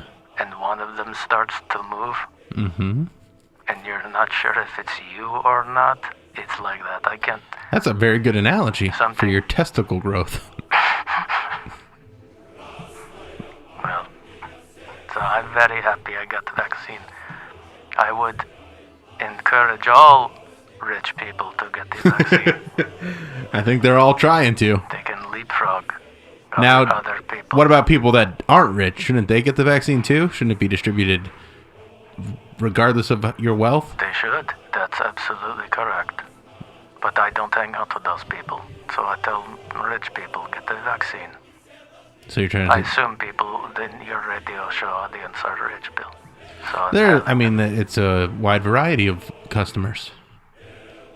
well, then tell the rich ones, get the vaccine. All right, you guys heard it here from Mozgov. That's right. You heard it here first. You're not calling other stations like Dick, are you? I don't know who Dick is. He's this guy that calls us too. No, I don't know, Bill. Also breaking news, Mozgov getting into the restaurant biz, Bill. Oh, yeah? Opening Asian fusion restaurant down here in Florida. What's it called? It's going to be called Mozgov's Ching Chong Crazy Best Food Meal. My lawyer's saying probably won't stick, but Yeah, probably not the best idea. It sounds, it comes off a little insensitive. that's what they said. They said don't tell rich people to get vaccine, and don't call your restaurant Mozgov's Ching Chong Crazy Best Food. So now I need to come up with a new name, Bill. Do you have any other ideas? I do not. That was my one and only idea. What about just Mozgov's restaurant? Mozgov's restaurant. Yeah. I like it. There you go. It's very simple. I like it a lot. You're not married to the idea of just calling it something like Ching Chong. Where'd that come from? No, Bill. I'm not married to that. I'm married to Mrs. Mozgov. She has not had vaccine yet, though. Why don't you suggest that, Mary? What, who? Mary has I don't know a if you suggestion. can call to talk to me. I say you could say it's beater for you food. Is it going to be beets? It's not going to be. Bill, who is this? That's why I didn't say it. I said Did you just Asian. want his joke to flop? Who is talking? I don't know. There's other people on the show. And, What? I answered your call. I don't know who that is. All right, I got to go, Bill. all right, bye-bye. Love you. All right.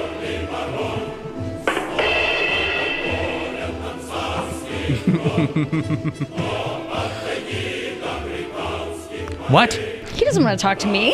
Call to talk Everybody to you, wants Bill. to talk to you. Come on. Who? What? How? I'll tell you what, though. You don't want to be telling rich people to get the vaccine because, that makes other people upset. Makes them very, very displeased. Why? Because they're jumping the line. It's just another example of wealthy people getting things before everybody else, of flouting the rules. People hate flouting unless they're a flautist. And then they love to hear the beautiful music. I thought poor people didn't trust the vaccine. Some poor people don't, but some rich people don't either. But there are rich people who have the luxury of deciding whether or not they want to get it. Weren't there some like billionaires that went up to Canada and posed Yes. as workers? They posed as like...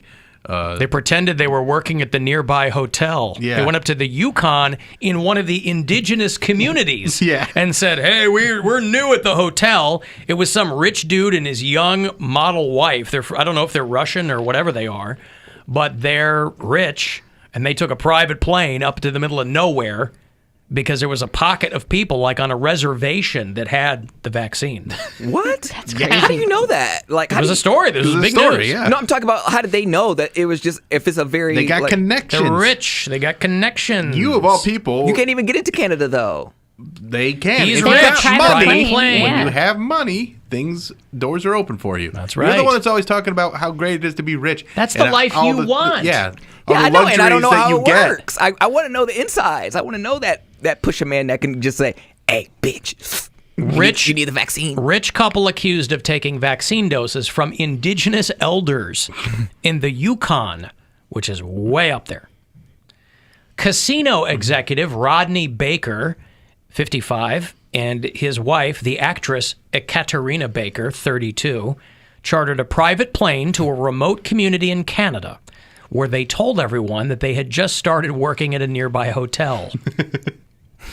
Didn't ask for any identification or anything. They're Canadian. They're friendly. They're like, so friendly. Yeah.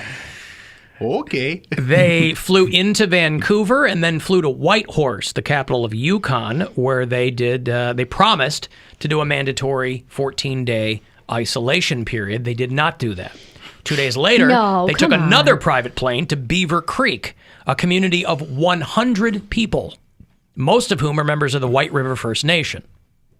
Most rural communities up there, the area had been declared high priority for vaccines, given their remoteness, high-risk population, and limited access to health care. So somebody got this guy hip. Here's how the guy knows. Because it's an indigenous community, and he's a casino owner. Probably. I guarantee you that's the connection. That's so messed up. It's true, though. Yeah, I know, but that's just a messed up way to find out. So on the one hand, would you do it? On the one hand, you have people in high-risk groups who don't trust it. On the other hand, I guarantee you neither of these people are in a high-risk group, and they went through all these machinations to get this vaccine. On the sly, by the way. I like how Cody thinks of being rich as like owning his own Taco Bell and being able to fly private to Columbus. Like he doesn't, like you didn't play out these kind of scenarios. You're like, I got my security team. I got my Crunchwrap, no sour cream. But that's him living his best life. I know. He doesn't need to consider these. Those were all put into place pre-pandemic. Oh, that's true too. So he's got to reevaluate a little bit based on what, and this is only the first pandemic, right? We're entering the pandemic era, so this is the future. I mean, it's just rich people and poor people further divided financially and socially, and rich people getting the lion's share of these kinds of things and whatever. But these two, for whatever reason, made the news. I don't know why they couldn't. They can manage everything else. They just couldn't manage to keep it on the DL. They face fines around $900. Oh, my God. Oh, my God. Where really are we going to come up with that kind of money? Take that, you jerks. He's probably More in fuel. He's probably got that on him. Yeah. It is unclear whether his model wife, who recently appeared in the films Fat Man and Chick Fight, is facing professional repercussions. Fat Man was the Mel Gibson Santa Claus movie. Oh, yeah. Yes. Where he's out there kicking ass. All right, anyway, there's those two, rich and now vaccinated. So if they're friends of yours, you can interact with them with impunity. I'm going to take a break. If you want to get to text 35192, and we'll be back. It's the Alan Cox Show on 100.7 WMMS and everywhere you go on our free iHeartRadio app.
Tell me where you do that. I always like to hear from people, and we can put you on our map of bureau chiefs. Adam is a bureau chief in Atlanta. Ziggy listens in San Antonio. Nick is down in Gainesville, Florida. And Cole is our bureau chief in Juneau, Alaska. He works for FedEx out there. There's going to be a brand new Poundcake for you tomorrow. Is that right? Correct. Your boy Fancy won't stop hitting me up, by the way. Why? I don't know. You ask I heard him. that. Yeah, he's all about it.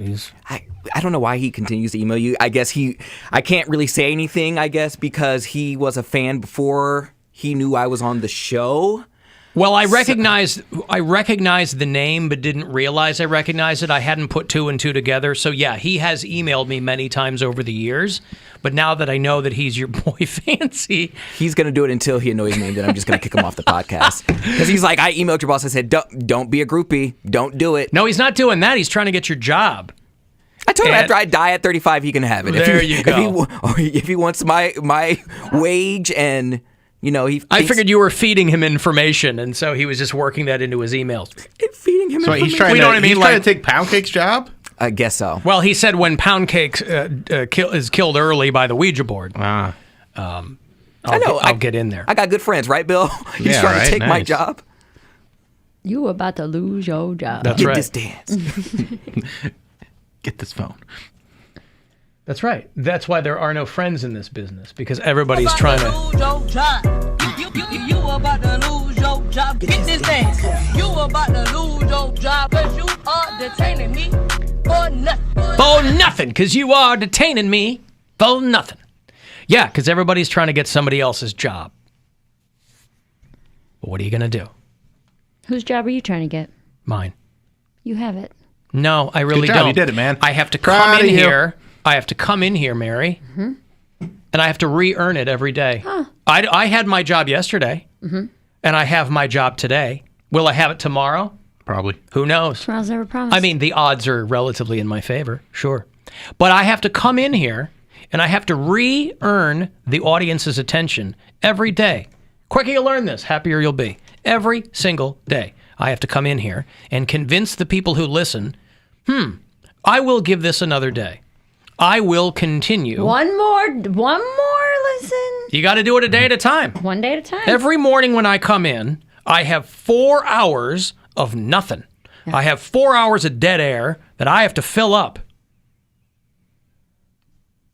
I have to convince strangers that what's going on here is worth their time and their energy. Yeah, you're doing an okay job, right?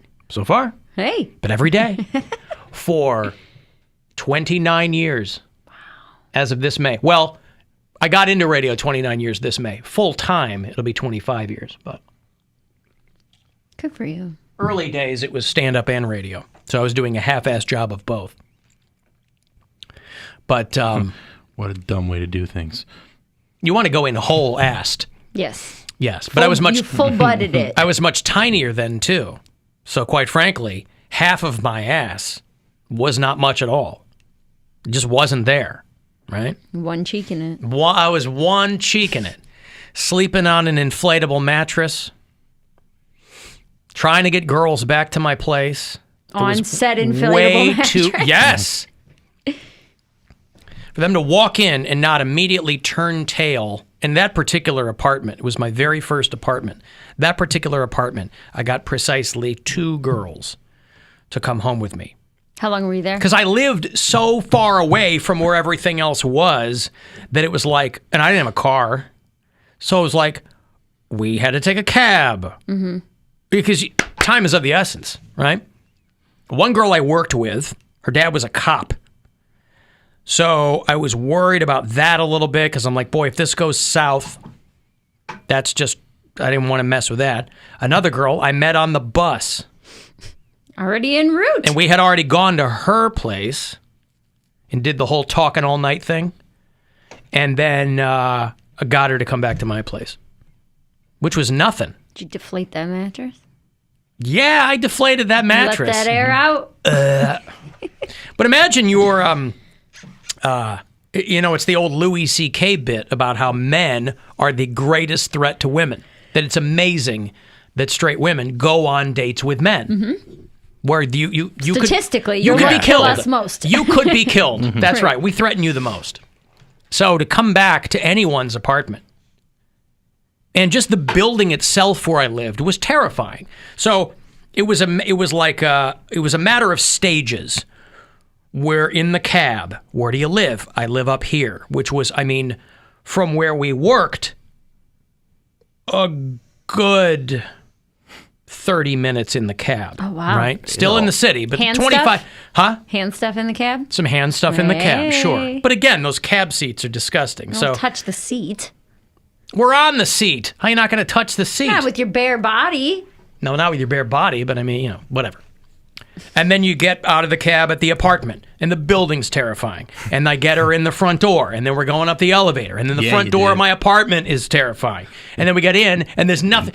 She must have thought that I was taking her there. Again, I was gainfully employed. We worked together. Yeah. It wasn't, we knew each other for a while. She knew what she was getting into. She didn't. I had worked hard on her for a little while to get her to acquiesce, to come home with me.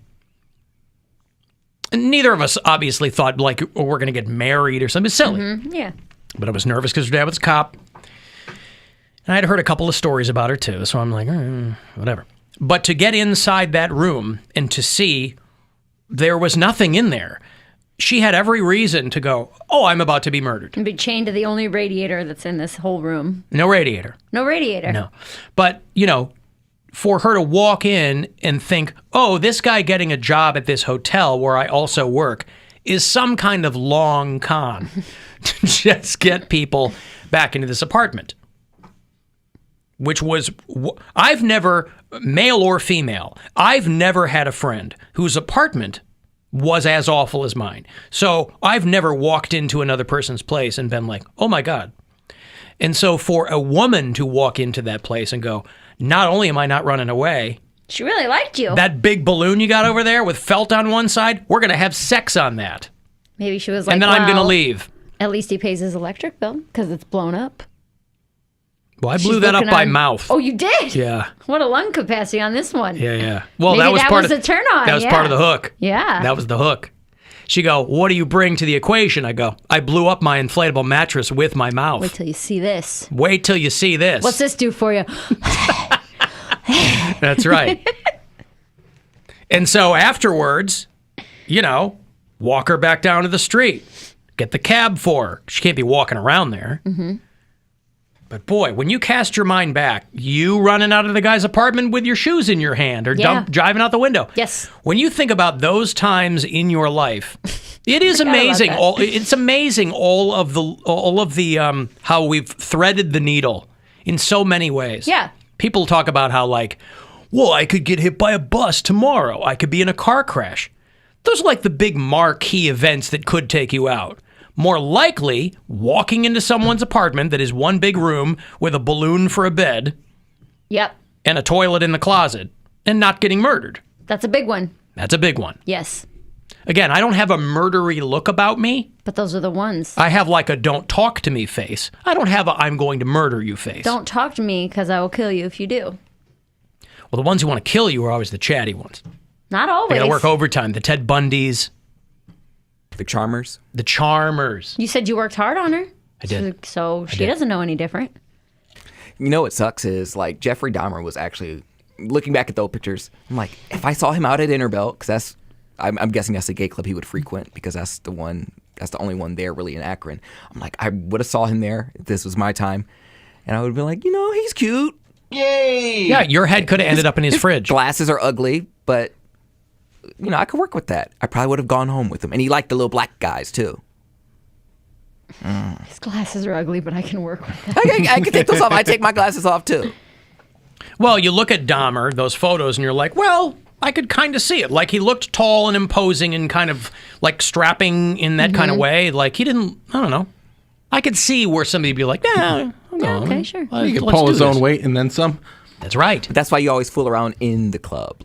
You go to a stall, so there's no risk. Your friends are waiting for you outside. No That's how risk. they drug you, isn't it? No risk whatsoever. No, I don't take anything from them. don't set your drink down or don't like take a sip of their I feel drink. like you're contradicting yourself right now. What do you mean? He's saying you can fool around in a club totally sober with no drink. No, I'm saying you can drink, but like don't let them put anything in your drink. That's the whole thing. You don't know when they do. That's how roofies work. If you knew that a drink was roofied, you wouldn't continue to drink it. You mind if I put this roofie in here? Thank you for asking. It's the blue one. I don't know if that matters to you or not, but they all taste the same. Are you partial to the color of your Rohypnol? Or, Kind of like M&M's. Colors don't really matter. Yeah, they all taste the same. Yeah. It's that mental thing where you look at them and you go, oh, this tastes different. No, they all taste the same. Oh, hey, don't drink that yet. It hasn't dissolved all the way. Yeah, 2 Take your seconds. 2 time. seconds. Stir it up. What are you Okay. doing? Don't chug. Okay, I guess I missed that part.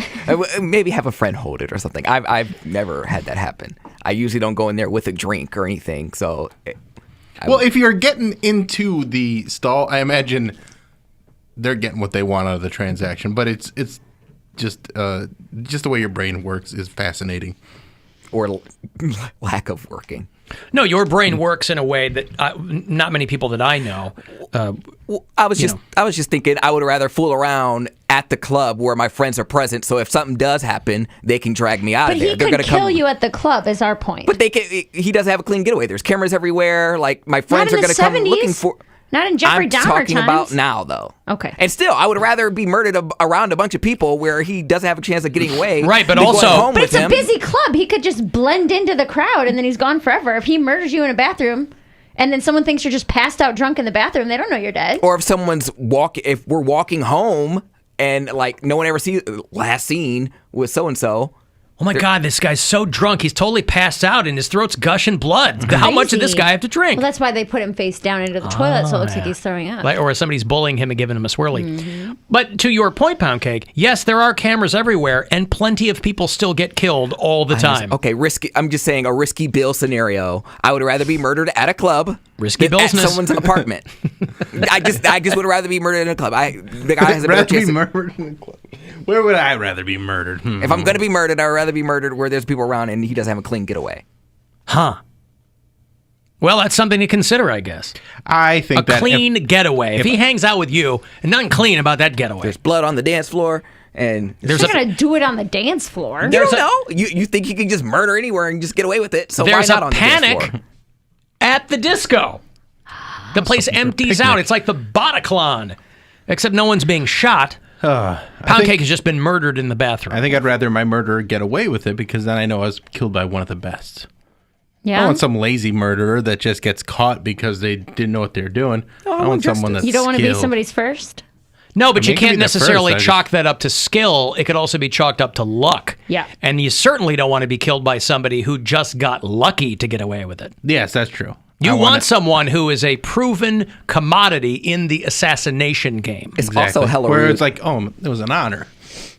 Right. Nice I working mean, together. There you go. I know that the word assassination is kind of overused, but if you're a prominent person of any stripe and you're killed, and Bill's regionally, we're all regionally prominent, right? And so if someone's assassinated like that, your legend can live on. Whatever the legend is, this is why I think it's important for people to at least establish a legend. Because then if you are killed, no matter in what capacity, your legend can live on. I was assigned a legend by my ex-girlfriend's child a couple years ago. And what was that? Your arms are too strong. They're made for hurting children. But is that the legend that you want? Well, that's. I turned it into a bit because it was such a funny thing for her to say because we were walking into a store and me and her mom were like lifting her. She would go 1, 2, 3 and jump and we pull her arms up and it got the timing was off and I pulled before her mom because her mom was texting and not paying attention. So really her fault. It hurt her arm and then she kept saying, "Bill, your arms are too strong. They're made for hurting children." And it was the funniest thing. I don't think you choose your legend. I think your legend is assigned to you, right? Everyone that's chooses what it their was. legend. That's what I'm saying. She assigned it to me. I don't yeah. think you choose your legend. Yes, there are stories that are attributed to you, but you also buttress that with your own tall tales, your own stories gazebos of and gazebos. Ah, okay. Yeah. All right. pool tables and Papa But it Shot. might not and- be. Like, that might not be what people... You could do all these great things, and you have one little weird mess up. Oh, yeah. And then that's I'm what aware they of that. I'm attribute very to aware you. of that. Like your arms are... Nobody remembers you getting over 200 in Papa Shot. They remember your arms being too strong, and they hurt children. Well, that's what I want on my tombstone. Yeah. That's the bit, is that on my tombstone I want to say, here lies Bill Squire. His arms were too strong. They were made for hurting children. And then all the other information wiped away. That's a good epitaph, too. Yeah. You know, to your point, nobody recalls that Jeffrey Dahmer was a very skilled Plinko player. Right. They only remember the murdery stuff. That's what I'm saying. His, he worked his whole life trying to build up those Plinko chips. Muscles. There's no real skill in that, but you kind of just drop it. Ding, ding, Well, that's what you think. That's what, if you have that Plinko skill, people don't even know you have it. Because it seems like such a game of chance. But if you know exactly what you're doing, like Jeffrey did, then you can manipulate the system. $1,000 every time. And then all of a sudden, there you are at the Showcase Showdown, living it up. Yeah. I mean, again, the bottom line is everyone's lives could go so many different ways. Yeah. You know, he could have been Jeffrey Dahmer, attorney at law. Poundcake could be years into his own career by now. But he didn't want to go to Tulsa. No, they're You always on could've- the first 48. I ain't going there. You could have gotten murdered in a club in so's Tulsa. Cleveland. Cleveland has like a box set. Yeah, that's right. But I was born here, so I ain't I got nothing the about whole that. Cleveland murder set I'm from not- A&E Television. I'm not going to go to from one murderous city to another murderous city. Why? Unless it's a bigger market. That's where that's where the opportunities are. But you're not in this market as the host. So if you're going to Tulsa and you're hosting your own show, that's a good step. It would also be weirder to go from a really not crime heavy market to a heavy crime market. That would be a weirder, you know. And the way things are going, there's going to be every market's a crime market. Yes. Come on. Fair enough. Anyway, so find your top 20 crime markets and then see where the broadcast openings are, and then there you go. I mean, number one, Chicago. And if you need some muscle, I got specific muscles for specific situations. If you some kids hurt. There you go. If you find yourself surrounded by ne'er-do-wells, let's say between the ages of 8 and 12, Bill's your guy. Call him right up and rectify the situation. And Cody, why didn't you apply in Nashville? Not enough murders. Or too many. Yeah, it's a really hot market right now. Okay, I got a break. If you want to send a text, 35192. Next chance to grab $1,000 is on the way at 4:30. I'll have a keyword for you and a buck ton of cash, and you can listen anywhere on the iHeartRadio app. Tomorrow, 9 p.m., your ultimate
2021 is the year of you, and iHeartRadio is giving you your very own station. Favorites Radio plays nothing but the songs you've thumbed up and listened to the most, all on one personalized station exclusively for you. The more you thumb, the more personal My Favorites gets. You can even share your station with your favorite people. My Favorites Radio, only on iHeartRadio. #1 for music, radio, and podcasting, all in one app. iHeartRadio.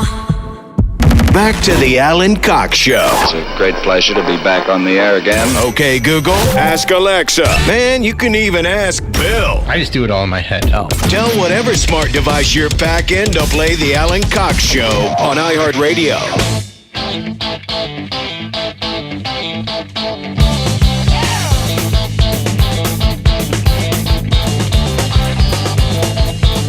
Two 216-578-1007 to join us live. 800-348-1007. 35192 if you want to text me. AlanCoxShow.com for everything else. You can watch the show live there. Alan, I don't believe Bill wants a tombstone because he said he didn't want a tombstone. Oh, you want to be a tree? Yeah, I want to be a tree. But well, I assume you meant like there'll be a marker next to the tree. Yeah, marker or whatever. It's a monument. What? It's a you mean you weren't recounting the exact process of after you die and what will be written? I mean, you can put it somewhere. Maybe right in the sky, in the clouds. A plaque. A plaque, yeah. A piece of paper nailed to the tree. Ooh, that'll last for a long time. Oh, like the 96 Theses. Yes. Mm-hmm.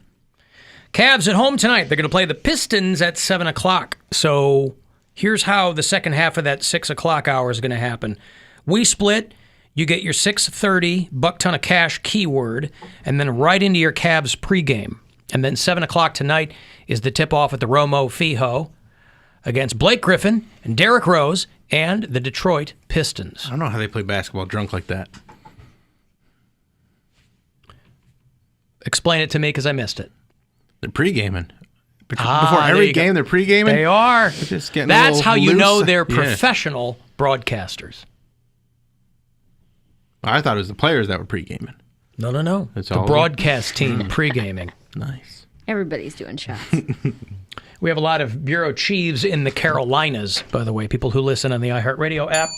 We've got people in Charlotte, and we've got people in Fayetteville. That's where Anthony is. We've got Sandra, who's in Jacksonville, North Carolina. We've got all over the place. Kyle is in Gastonia, North Carolina. I got a spam call from Blowing Rock, North Carolina today. Hey. And I know where Blowing Rock is because my wife's cousin went to Appalachia State University, which is in Boone, which is about 20 minutes north of Blowing Rock. And we went to visit him years ago. He's since graduated for a few years, but years ago we went to visit him in Boone, North Carolina, Appalachia State. And that was where I learned, and I didn't know, that was where I learned about how Asians have a hard time processing alcohol. Oh. I thought that was an urban myth. I thought that was an urban legend. And her cousin's roommate and a couple other people went out with us. We felt like we were 100 years old because we're getting hammered in these college bars. Mm-hmm. And one of his friends was this Asian kid. And this kid went down like a bag of dirt after like a beer and a half. And it was explained to me by the kid later on that there's something with synthesizing alcohol.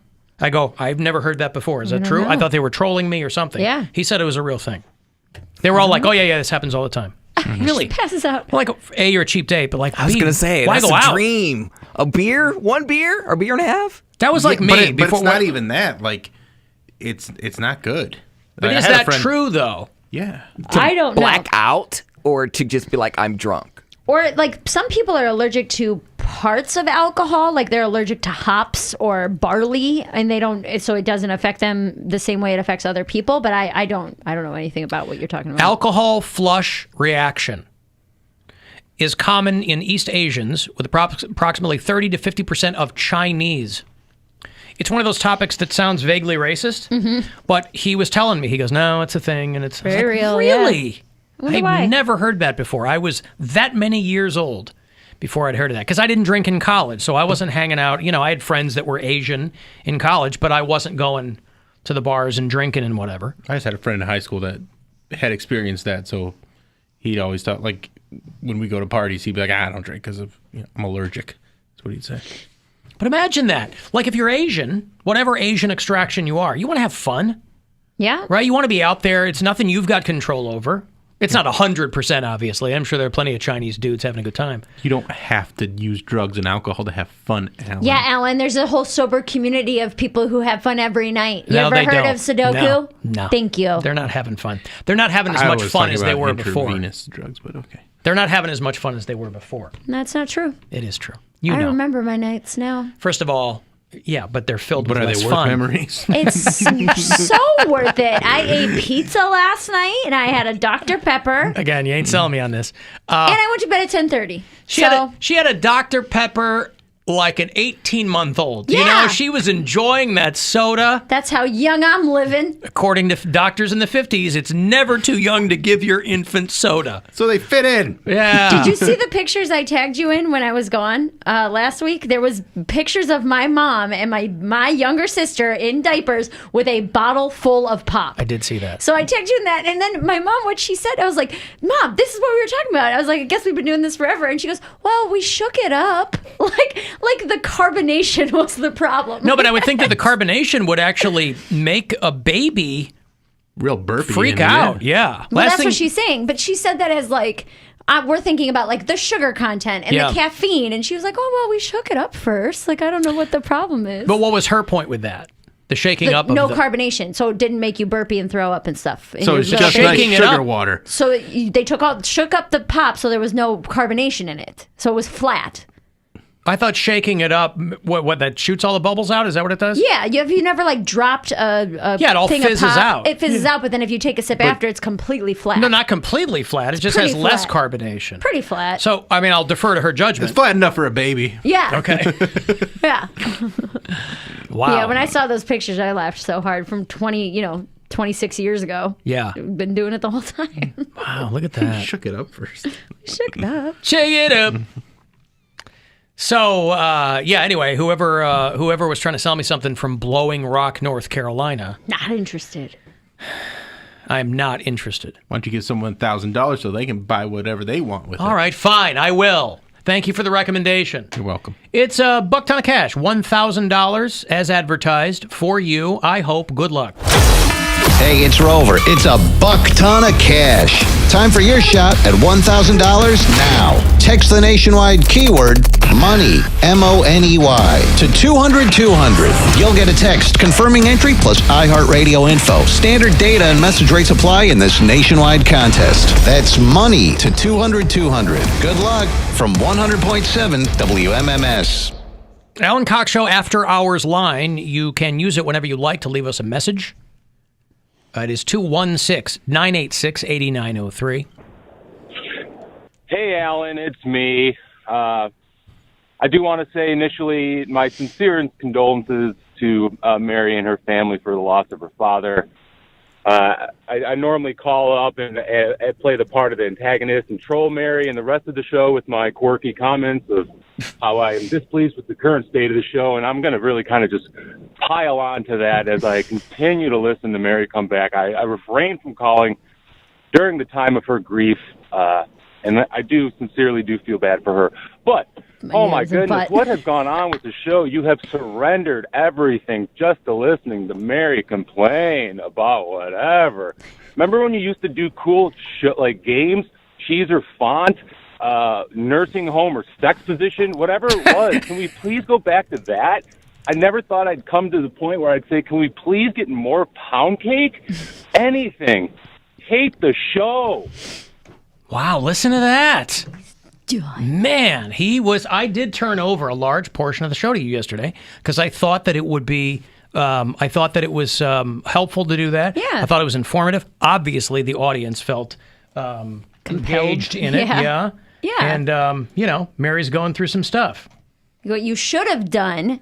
See, this is why you need a producer, because your producer could have told you You're telling me. In between callers, we do caller, Mary cries, says thank you, caller is sweet, and then we do cheese or font. And then you do another crying segment, and then it's, sex position or Yankee Candle, Is that what it was? Porn star or Yankee sorry, Candle sorry. is what it was, yes.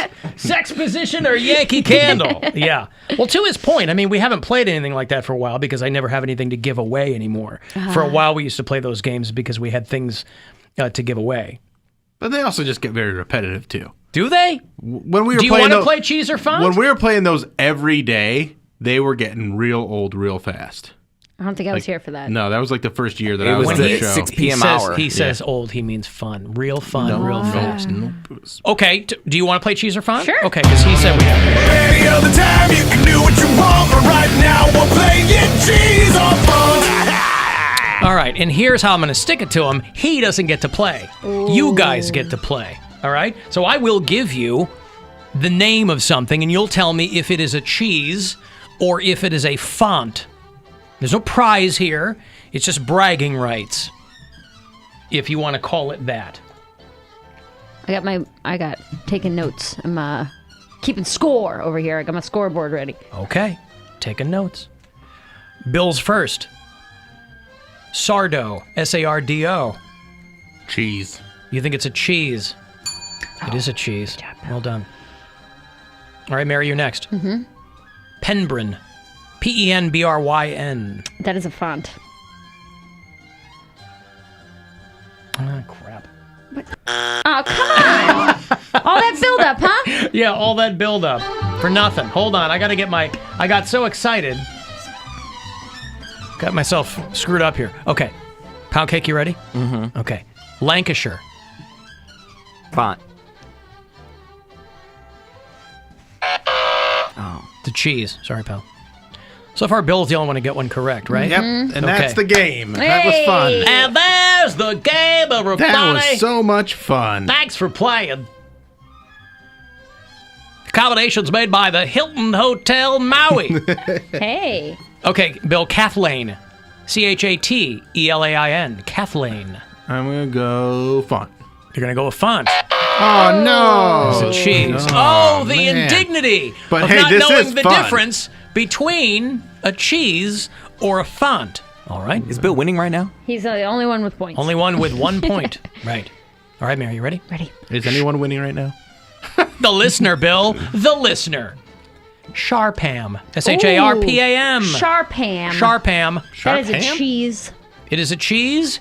It is a cheese. Yay! And Mary's on the board. Woo-hoo! All right. Poundcake, you ready? Mm-hmm. Coverdale, as in David, as in Whitesnake, as in Still of the Night. Coverdale, is that a cheese or a font? Font. Damn. Sorry. I It's, chose of course, font twice and I was wrong a twice. Buttery tasting cheese. Bill, you ready? Yeah. All right. He's thrilled. We can go back and talk about the cow. I made it known. Oh, don't you dare. But it's been so long. You don't have any slight nostalgia for. There's a slight bit, but it's also Wow. it goes all right. away quickly. All right, fine. Then I'm kicking Poundcake and Mary out. All of the questions are going to come to you. Why? I'm going to because he doesn't want to play. Okay, Kaiser, as in Kaiser Chiefs. Or Soze. Kaiser. I'm gonna go font. See, that's the irony of this. Mm-hmm. He's doing this under duress, and yet him not caring is that's right. That's what's his superpower. Doesn't care at all. All right, Mary, are you ready? I'm ready. Okay. Malvern, M-A-L-V-E-R-N. Malvern. That is the name of a city in Ohio that I have played twice. That's is not the question. An option. Oh, it's are you not sure? cheese or font or city Mary's played twice. Malvern is a font. Dang it! Sorry, it is cheese made from sheep's milk. Okay, Poundcake. Duh. Venaco, V-E-N-A-C-O. Venaco or Venaco or... cheese. You think Venaco is a cheese. It's actually Venaco, but whatever. Is it Venaco? No, I'm kidding. Oh, hold on. I lost my place.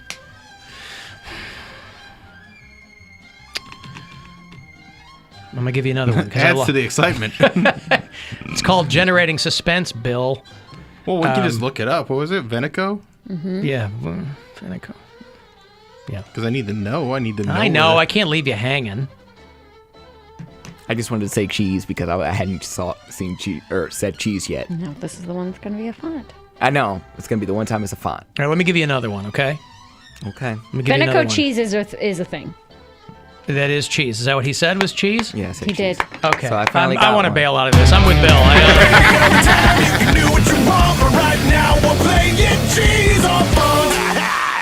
I lasted a little bit longer, but you're right. I don't care. Who ended up winning cheese or font or a city that Bill. Mary's played twice? Bill Squire, everyone. everybody. Congratulations.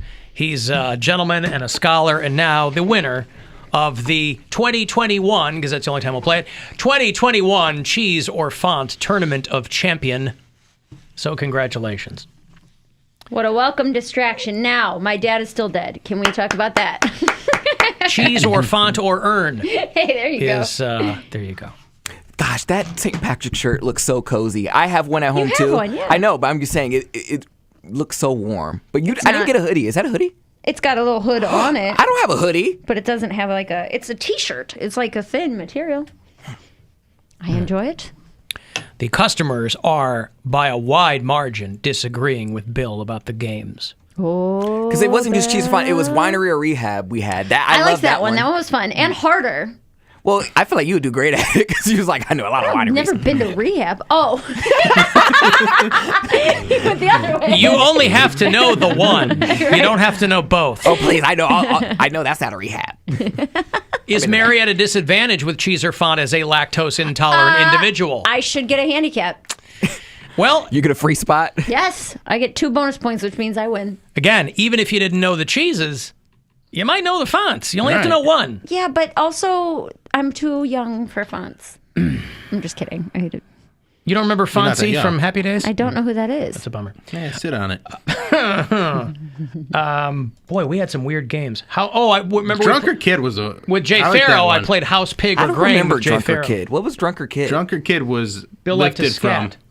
Well, I would scat before it started. Drunk or kid or kid or drunk. Yeah, Drunker Kid. But, the intro. From How I Met Your Mother. Yeah, we took it from How I Met Your Mother, and we had listeners submit dumb things that they did, and we had to guess if they did it when they were drunk or when they were a kid. Okay. Wow. Gosh, 5 years really goes by because I remember I feel like I could tap into some of those. some stuff is just like there's a blockage there. The last this was from 3 to 7. The last hour was pretty much just games. I remember that because I would answer the phones. Well, we played a game at 6:00. Yeah. Because it was sponsored. So it began as a sponsored segment, and then when that was over, people still wanted to play the games. So if I had something to give away, I would. But for a while, I was really tethered to it. You were sponsored by cheese. It was like, this game brought to you by cheese. No, they were completely random. Oh, come on. Yeah. Composer or pasta. Olive Cheese didn't sponsor you? M&M or lesbian. I mean, some of these I don't even know. They were very much like of the time. They did not have, they aren't evergreen. Yeah. They don't have a long shelf life. Nevertheless, let me take a break.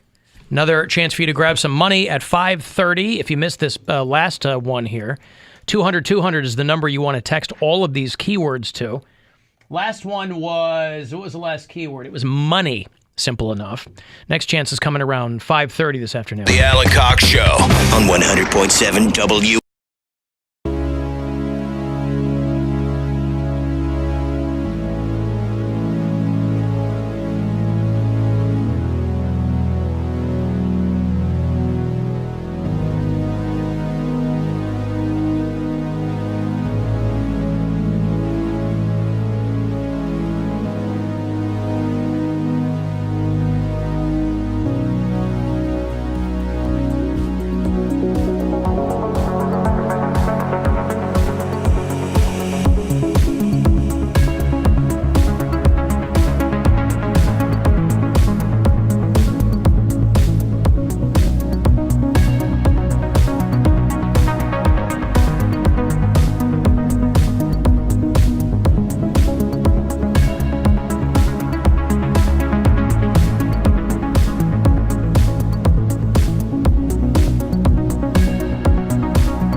316-578-1007. To join us live, 800-348-1007. An alternate sequence of numbers that will achieve the same effect.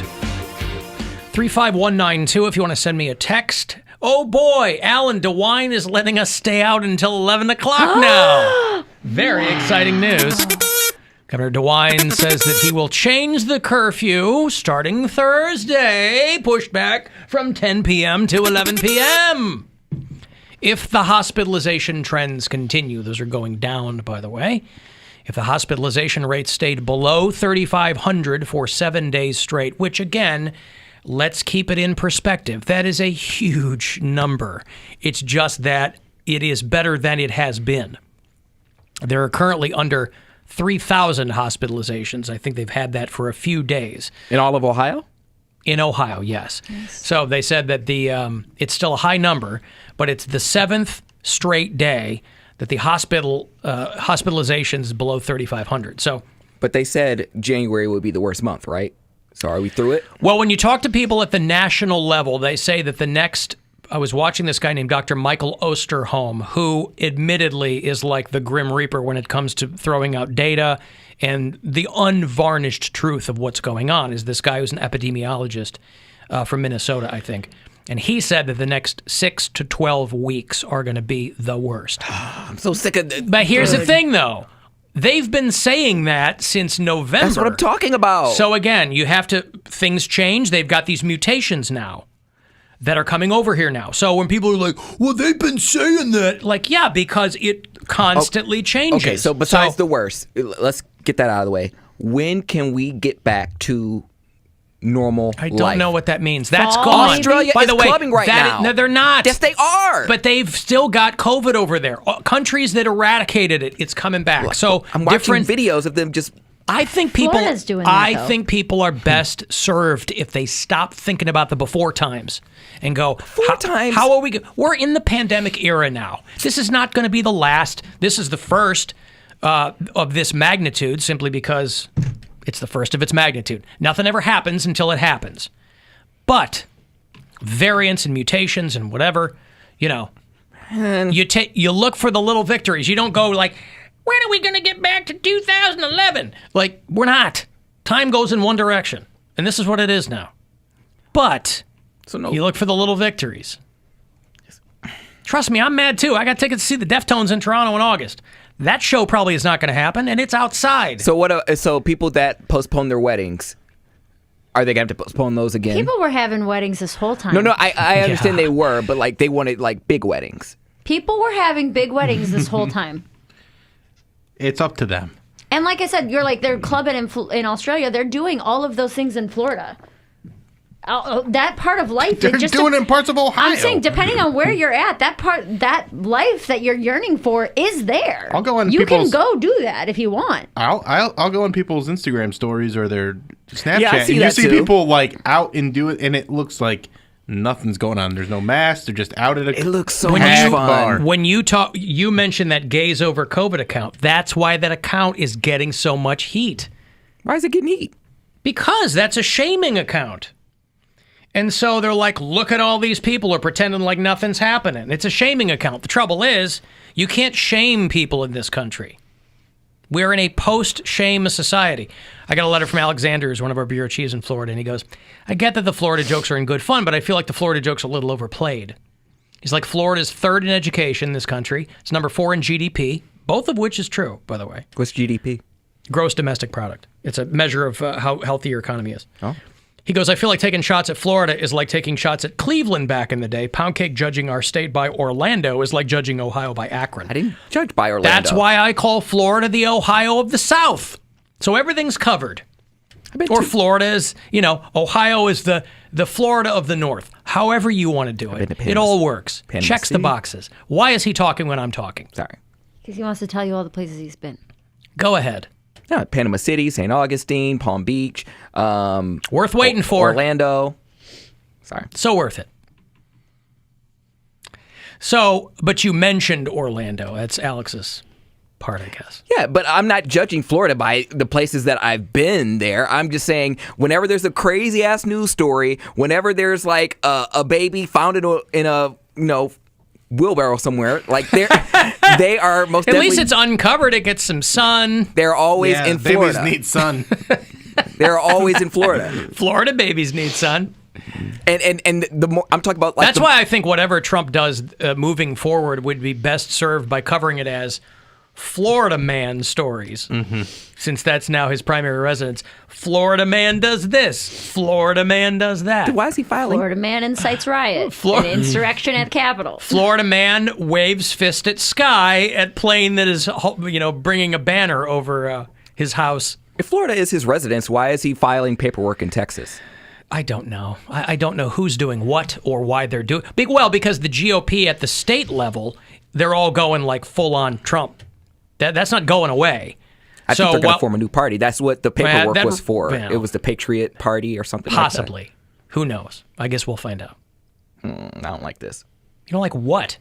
I don't like this. Where this is going. People have been complaining that there's no third party. Granted, there are a dozen political parties in this country. Make no mistake. No serious third parties. One, though. Yeah. Well, you know what I'm saying? So,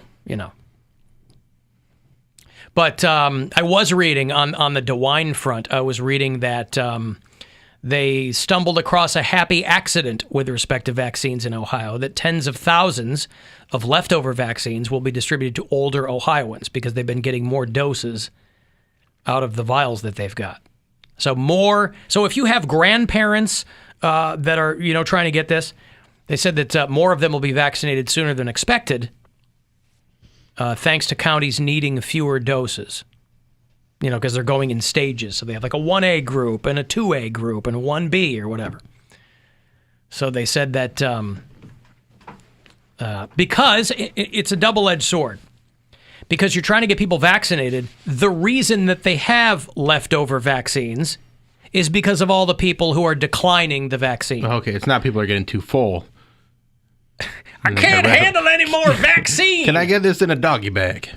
About half of nursing home employees have declined the vaccine, meaning that thousands are left over.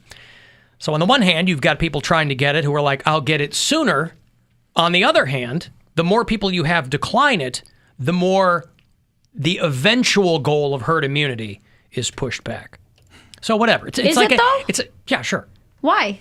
Well, that's the issue with herd immunity, is you have to hit about 70% of this country's population to be vaccinated. But what I'm saying is that it's not really like less people are getting vaccinated. It's just a different group. They still have the same number of doses that they can hand out to other people. But if a higher percentage than you had planned on is declining the vaccine, those are people going to be running around unvaccinated. Yeah. So the next time that there is a variant that isn't taken care of by whatever the existing remedies are, then you've got a whole other issue. Then you've got people, because listen, vaccines aren't 100% effective. That's why you need a lot of people to get them. That's how herd immunity is achieved, is just you're upping the odds that when something comes through again, that the collective immunity is going to be where it should be. I was reading a thing where they're telling people, skip the painkillers. This is how you know, by the way, that we are largely, and I'll cover a few generations, we are largely a few generations in this country of people who've never been required to really do much in the way of looking out for other people. Because they have people going, well, I was going to take like a Tylenol or something before I got my shot so it wouldn't hurt. Like, they're giving shots to babies, man. I mean, babies. I didn't know that was a thing. Why can't? What is that harm? What's the harm in doing that? Well, they're saying that if you're taking acetaminophen or things like that, that it might reduce the effectiveness of the vaccine. Now you could go, well, if Tylenol can kick the vaccine's ass, then. But again, they're trying to tell people, hey, don't put something else in your body while you're whatever. Right? Kind of keep it pure. But so imagine don't get drunk and then go get the vaccine. But imagine you're getting ready to get a vaccine and you go, well, I don't want to get a headache. I don't want it to hurt. I mean, listen, you do you, but Jesus Christ. Hey, do you have a Tylenol? Yeah, why? Well, I'm going to get a shot. I don't want it to hurt. What are you, 2? Grow up. Treat it like BDSM. Yeah. Enjoy the pain. Feel the pain. Let the pain turn you on. You know, people pitching tents when they get the vaccine? Well, treat it like BDSM? If it means it's more effective. I guess. Yeah. I just don't know. Biden's plan is supposed to be, 100 million doses in 100 days? Yeah, they're First upping 100 it because days. that's kind of where it already was. They were kind of on track to do that, so people were like, that's where we already were. And I think he said, yeah, you're right, so let's up it, and we'll figure it out. We're going to buy some more vaccine. They also determined they did some kind of wide-ranging kind of survey-type stuff, and they said that people would be more likely to get vaccinated if they were paid to be. What? There's always monetary incentives. So imagine that. They're like, hell no! What if I give you $100? Okay! So it's never really some kind of, moral imperative or belief that people have. They're just like, what's in it for me? Well, I don't know. You got a free tracking device. Helping Those other things aren't cheap. Yeah. And by the way, these vaccines will be free, correct? Well, again, it depends on, that was part of the incentivization of it, is they were like, people are much more likely to get it if they don't have to pay for it or if they are paid to take it. Like, we got an email from this company that said, when it's time for people to get vaccinated, whenever you're eligible, this company will pay for it. Even though I'm a part-time employee? I'm sure. I mean, okay, I don't know. There's always like clarifications like, oh, here's your, PTO. And then it's like, oh, I'm part-time. Well, tell you what, if it's not, I'll pay for your vaccination. How about that? If they don't, if the company doesn't cover it, I'll cover it.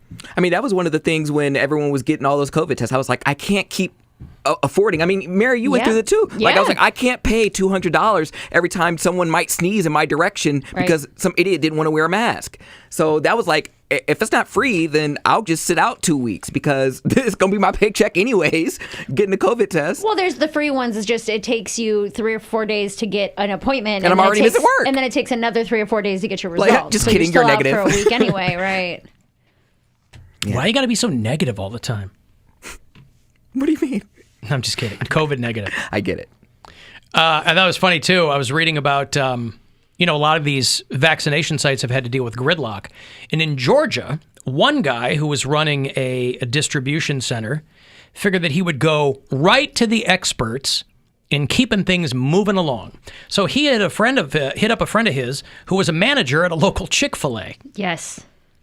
Because if anybody knows how to absolutely the best person to go to. Yeah, if anybody knows, Seacoast Church in Mount Pleasant, South Carolina was a COVID vaccination site, and they were struggling with long waits and traffic backed up for hours.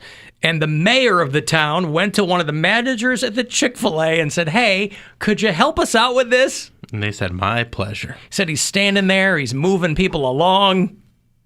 They used the Chick-fil-A drive-through method to speed things up. It works so well. You can be in that line. It looks so long, but they have you through in minutes. That's what I'm saying. I will tolerate the homophobia. Like, I really would. Trouble is, they're just so polite. The trouble is, so your problem is you don't like impolite homophobia. Well, you like polite homophobia. The problem is they're supplying me with something that I want. So I'll deal with it. Like I told you, they're like zombies. Like, man, take your hat, sir. They're almost too nice. It's like, my pleasure. Like, don't need that. Just give my Chick-fil-A sauce and my, spicy chicken. I'm fine. And when are you ever wearing a hat? Why would they take it? There's no dine-in, What Jimmy didn't know was that Ralph was sick. A sickness that was not visible like smallpox, but no less dangerous and contagious. A sickness of the mind. You see, Ralph was a homosexual. Homosexuals no longer hide in shadows, giving secret signals of recognition to each other. But rather they have joined together into groups or clubs in an attempt to seek freedom and acceptability for their type of sexual inclination. I like how they make it sound like it's the worst thing. They make it sound like a bad thing. They're looking for freedom and acceptability. Can you imagine that? What would happen if these people have freedom? Well, don't we love freedom, allegedly? But they're naughty people looking for freedom. Naughty They're people. bad boys. Sinners. I see. Hey, Joe in Philly. Yo, what up, guys? Hey, what's going on? Hey, so with these nursing home employees not getting the vaccine, are they knowingly potentially putting residents at risk? Yes, that's the issue. Job. Okay, now the next question is the vaccine known to prevent the spread of disease, or is it known to, I guess... It is not, I don't think it is known to prevent the spread. That's what the mitigation efforts are for. But to inoculate someone is to make that person, allegedly immune to it. So when you get to the inoculation part, That's not about mitigating it for other people. That's getting people inoculated against it, as I understand it. Right. So they could still spread it if they got it versus if they didn't get it. I guess. You mean if they're unvaccinated? Right. If they didn't get the vaccine, they could still spread it. Even if they didn't take the vaccine, they can still spread it. So it's kind of like a... That's my understanding. Right. So, I mean, I don't... Right, because I was thinking, I was like, all right, well, why would they not get it if they could potentially, stop the spread? But it's not the case. It's just... Well, because some people have said, some people in the medical profession have said that they don't believe that it was properly tested and that it went too quick and whatever, right? But it's like, again, the Cleveland Clinic won't hire people who smoke. So, there are some medical systems around the country that have said, look, if you want to work here, you got to get this. We didn't think we'd have to explain this to you, but apparently we do. So this is what it is. And I did find it odd the CDC did add smokers as a high-risk group. It's and PA did the same thing, just following the CDC guidelines. And people are very upset about that, too. They're like, why should smokers get it before I get it? It's like they're just looking at the data of high-risk groups. So you could make the argument that somebody voluntarily smoking, voluntarily putting themselves in a high-risk group. But they're just looking at the data of high-risk groups. You can make the argument that a lot of fat people are voluntarily putting themselves in a high-risk group by being obese. But they're just looking at the data points. And so I understand where people are coming from, but that's why you should start smoking today, Joe. Right, it just thinks that I have to start my pack-a-day habit. Yes, now. 2 packs a day of Luckies, unfiltered. I could have been doing this for years, and now, man. If only you knew the riches of vaccination that awaited you at the end of a long road of smoking. Yeah, it's a real bummer. I could have been just eating whatever I wanted, too. Listen, it's... All right, thank you. There's Joe in Philadelphia, who's now left to contemplate his life choices. I've got to take a break. There's another chance for you to get $1,000 at 5:30. I'll have a keyword for you. You'll be able to text it. Hopefully, stick some cash in your pocket. 35192 if you want to text. We'll be back. The Alan Cox Show on 100.7 WMMS. And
216-578-1007 to join us live, 800-348-1007, 35192 to send me a text. AlanCoxShow.com. You can watch live there. I got the new Poundcake is going to show up there for you tomorrow. Latest episode of the Bill Squire Show is there as well. There's no Mary Santora podcast, but the new album is getting ready to drop. It went on pre-sale today, so you guys can grab that. Mary Santora Comedy on Instagram, Mary_Santora on Twitter. I have the link in both my bios. So if you pre-sale, you get it pre-ordered today. You get one little track to kind of like a preview, and then automatically on February 26th, when the full album drops, it'll download to your device automatically. So. I pre-ordered it and I already deleted the app because I don't use it, but I want to make sure I support you. Thank you. That's also an option to do what Bill did. Because I'll listen to it on a different app, but I wanted to make sure you got the album sale. Yeah. You know what you lose, though, in not having physical copies? The thank you list. I know. You don't get to thank all the people. Oh, Dustin's going to be mad. No. I am getting physical copies done, but it's just down the road. I won't have them done immediately. That'll probably be something like late spring that will happen. Right, but by that time, all these people are going to be like, you didn't thank me fast enough for coming to your shows. That is true. What happened? I told Dustin to call today. I don't know if he will. But I told him. He hasn't yet. There's I go, only "Go one ahead." segment left. I said, call the show, baby. Call in. Has he ever called in live? Yeah, sure. He's called in before. I wasn't sure. Yeah. Yeah, I would like to hear his explanation of, you guys misconstrued it. Well, according to him, I know. You did misconstrue. I know. I don't know. I listened back to it. I did. You did? Yeah. Well, I was editing stuff this morning, and I see. Came across that, and I was like, all right, I'll listen to this again real quick to see if it was misconstrued, and nah. So upon further inspection, you did not judge him too harshly. No, not at all. Okay. Saying the phrase, I hope you do the right thing, is him implying that you're not going to do the right thing. Or that there was a chance that I might. What if he just means, I like when people do the right thing, and so I hope that you do too. Does it Everybody need to be wins. said? Does it need to be said? Everything needs to be said. Does it though? Yes. Yeah. People are saying, listen, I'm just asking questions, right? That's what they say now. I'm just asking questions. I'm not saying one thing or another. Well, anyway, we'll see if he checks in live. Cavaliers tonight. He's got the guts. They are, you got the touch. Cavaliers against the Pistons tonight at the Romo Fijo downtown, 7:30 start. Sorry, 7 o'clock start. 6:30 is when the pregame will get going here. There'll be one last chance for you to grab $1,000 right before that. So about 3 minutes here, I'll have another grand for you, a buck ton of cash. So 5:30 and then 6:30 right before the pregame. For the first time in 61 years, no one is getting inducted into the Major League Baseball Hall of Fame. I missed it again. None of the people who were on this year's ballot got 75% of the vote. Baseball's so dumb. It's weird. You think people just have more stuff going on and they just didn't vote? No, these are writers. No, these are like writers. sports writers and people who fill out these ballots. I mean, And they hold grudges against people, and so there's this whole era of players that were in the steroid era that Holding aren't getting. grudges. Yeah, but Pete Rose, they take it real serious, and what they're doing is they are choking the life out of baseball by holding these players to these ridiculous standards. Well, what's funny, though, is a guy like Kurt Schilling who was like, I don't want my name included because, look, Kurt Schilling isn't the greatest baseball player who ever lived. So he's mad that he didn't get in, and so he's spinning it like, well, it's because of my political beliefs and blah, blah, blah. They're like, Mariano Rivera is one of the biggest Trump guys out there, and he was a unanimous Hall of Famer. He got right in. But he was in before all the Trump stuff happened, I think, right? I don't know about that. I think it was in the middle of all that. I mean, listen, this year's class, I'm surprised nobody got in. Barry Bonds, Mark Burley from the World Series White Sox. Yeah. Torrey Hunter on there. Manny Ramirez from your Cleveland Indians, right? They're not going to let any of these guys in because None of them they're in. all tied to steroids. Juicers. But Not it's all like, of them, though. A lot of them are. And then you Well. have like Omar Vizquel, where they're just like, oh, he didn't do it. I don't know what these these writers want these guys to have done to get in, but you're holding this at such a high level. It's like, what are people going to celebrate? Did baseball just stop in 1988? Like, what's going on? Well, plus Omar Vizquel played for the Indians for a bit. Yes. Yeah, But, Bill, I guess. But also they were saying like Omar Vizquel, and this is where again you go back to can you separate the art from the artist? Because they were like Omar Vizquel was allegedly punching his wife, and it's like, what does that have to do with his performance as a baseball player? If that's where you're coming from, because think about next year's class. If they're jammed up on 2021, think about who's in next year. Barry Bonds, Roger Clemens, Big Papi. Put them all in. A-Rod. Yeah. So people are their heads are gonna explode trying to figure next year out. Yeah, but they're not going to let those guys in either. That's what I'm saying. Yeah, so it's gonna. So like, you're gonna take some of the biggest baseball players in history and not put them in the Hall of Fame. Well, Mark McGwire and Sammy Sosa saved baseball. Baseball was by juicing and corking their bats. Yes, and so yeah, did they cheat? Yeah, but are they memorable? Are they Hall of Famers? I think so. By the way, I didn't even know we were against cheating anymore. So right. I didn't know we were against that. When did that happen? Somebody tell the Astros. $1,000 here for you. Good luck. Chance to grab a buck ton of cash. Good luck.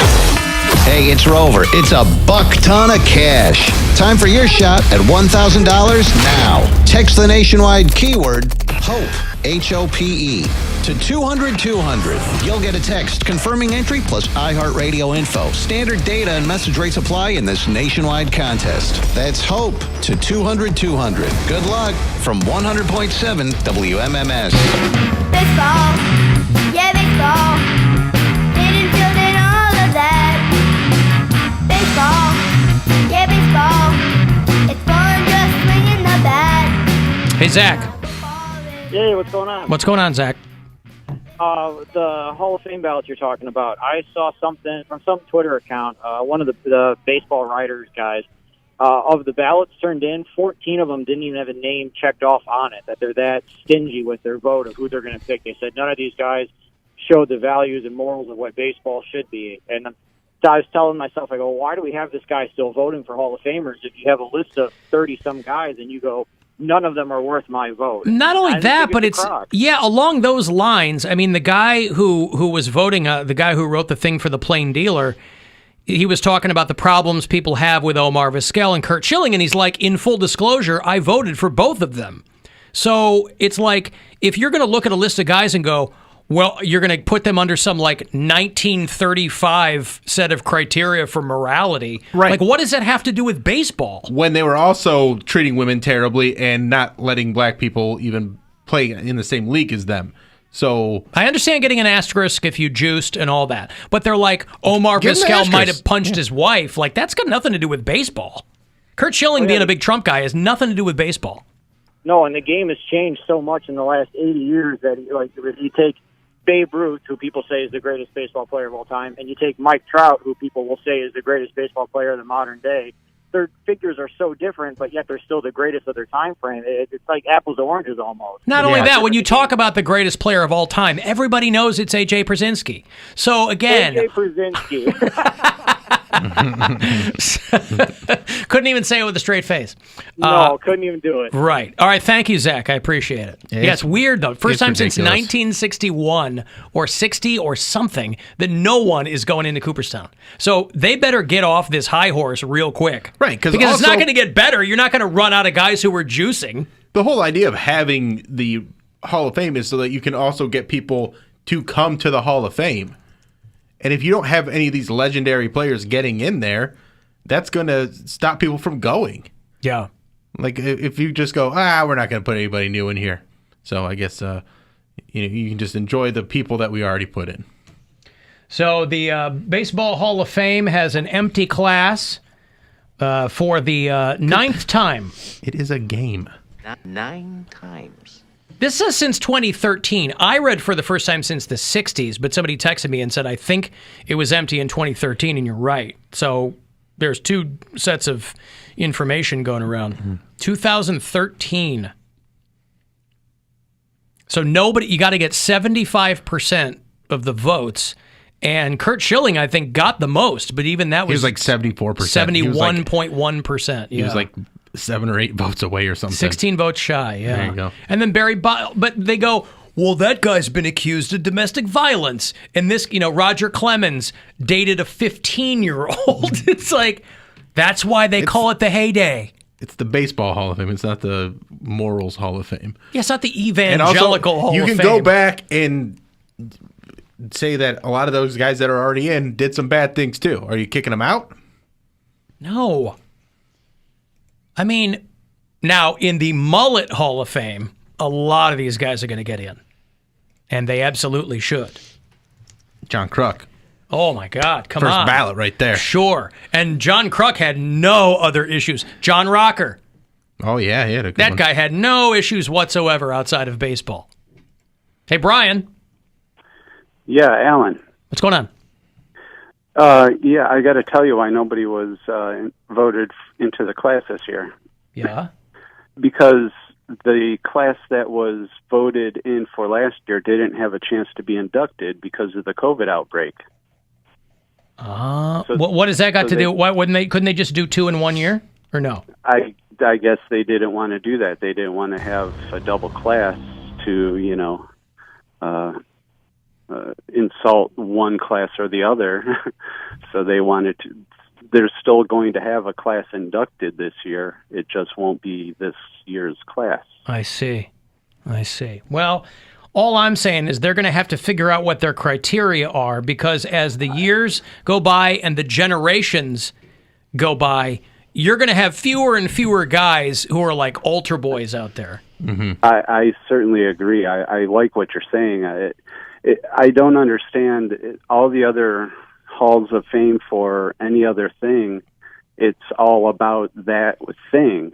I don't understand why baseball seems to attach so much of the rest of life to it. Because everybody's got this old-timey thought, America's pastime. Yeah. Imagine if the inductees for the Rock and Roll Hall of Fame were held to that. They'd have 3 people. It'd be tumbleweeds going through the Rock Hall. Be like, well, we were going to put Nirvana in, but we heard there was some drug use. And no suicides allowed in the Rock and Roll Hall of Fame. It doesn't set a good example for the people coming through the museum. Mixed messages for the kids who want to get into rock and roll.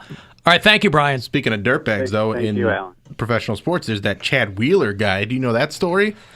Why do I? I do. Who's Chad Wheeler? Chad Wheeler is a lineman for the Seattle Seahawks. Yep.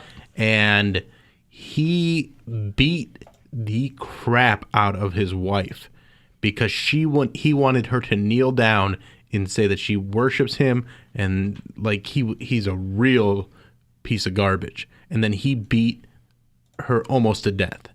And ESPN, like the reason it's going viral is because ESPN and NFL Network aren't talking about this.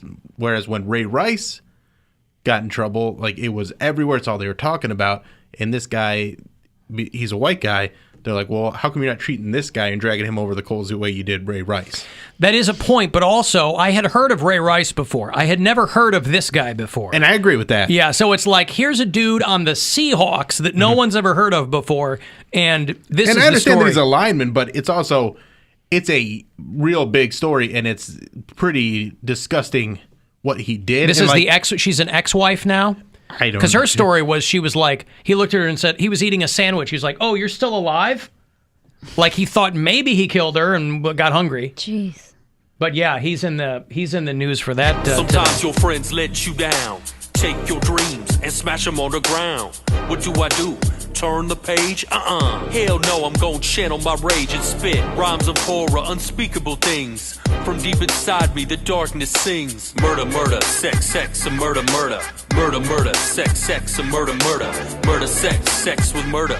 Murder with sex. Dead people have sex, then they murder. They're divorced now? I guess. I don't know all the details. I just know that he beat her up real bad. Yeah. I've got some breaking news, by the way. Alan Cox Show! Exclusive news update! Cloris Leachman has died. Aww. At the age of 94. She held on for a long, long time. She was Frau Blücher, wasn't she? In Young Frankenstein. Yeah, very, very talented. She was in so many things in the 70s and 80s. She was in the 1946 Miss America pageant. Wow. Yep, and then she started in showbiz. Longest Yard remake, don't forget. Right. She was Phyllis on the Mary Tyler Moore Show. And then, because apparently in the 70s they gave everyone from the Mary Tyler Moore Show a spinoff, she got her own show.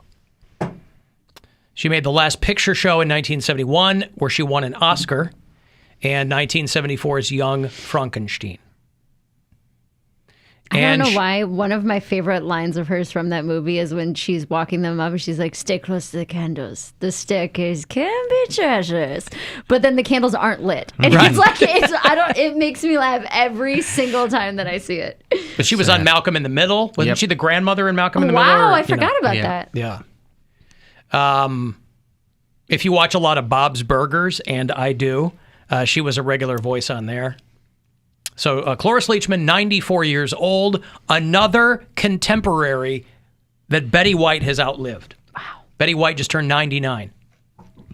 So younger people than her keep dropping. You think she'll hit the hundo? I do. When's your birthday? Just had it. So she just turned 99. Okay. So she has, as I understand how birthdays work, she has almost a year until her next one. She's in her 100th year. She's in her 100th year. People always say that Alan doesn't know how birthday works, and I'm like, I think he does. You get like a letter from your senator if you make it to 100. What? Why did they make you wait till... That's so the senators don't have to send letters out. Yeah. Yeah. What? Damn it, you mean I'm not going to get one from Rob Portman? Century Club? They congratulate you. Like I forget who. I think Erica's grandmother had one. Poundcake.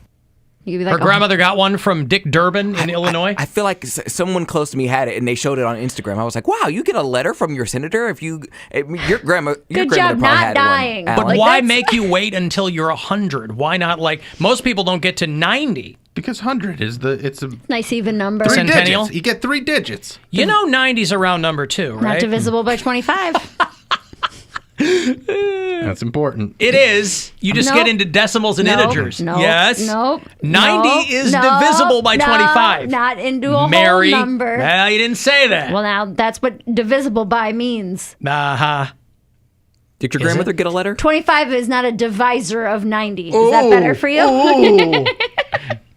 3.6. You can divide 90 You can by divide anything 25. by anything. That's what Here I'm we go. saying. Here we go. This guy, Mr. Math guy. I don't know that my grandma... I think I would have heard had my grandmother gotten a letter. But if you're right, if that's like... If states do that, then she would have gotten a letter from Because she was somebody. 106. You didn't hear 6 years ago about it? 103. Oh. Just shy of her 103rd birthday. That's right. Just shy of her 103rd birthday. I swear, listeners will correct me if I'm wrong, but I saw it on Instagram. I was like, well, that's kind of cool because there's only I'm sure there's only a certain number of people in your state, like maybe got like a couple dozen. That would be an interesting question to ask my mom. Did Grandma get a letter from either of our Illinois senators? It would have been Dick Durbin, who's been there for 100 years, and Tammy Duckworth, who has only been there for a few. I'm not sure who preceded her, but... Are they Republicans or Democrats? They are Democrats. Oh, yeah. No, she got them, and she's like, I didn't want this Democrat. This devil stuff. note. Yeah. No, my grandma wasn't like that. My grandma was, she was Catholic, but I think she was largely apolitical. I never once heard my grandmother discuss politics. So I guess she was very smart in that way. But I don't know, I'm curious. Yeah. My dad's birthday's tomorrow. Hey. He ain't gonna get no letter. He's only gonna be 76. He's got to hang on for 24 more That's years a long time. to get a letter. Who cares? All right, I've got to take a break. If you want to shoot me a text, 35192, AlanCoxShow.com. You want to watch? You can listen anywhere you are on the iHeartRadio app.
The other thing with Cloris Leachman, too, is that is a distinctly old-timey name. I couldn't tell you one other Cloris that I ever heard of. You know, there's some old names where you're like, yeah, you never hear that name anymore, but here's A, B, and C who had that name. I don't ever remember another Cloris. Not even a civilian. Forget famous Clorises. Mm-hmm. Sounds like a mouthwash. Just another man having a hard time finding the Cloris. Yes, that's right. Hold on.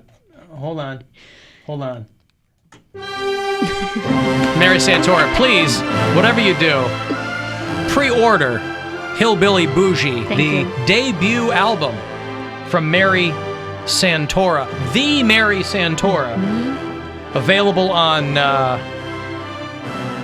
Come and Get It Records. Yep.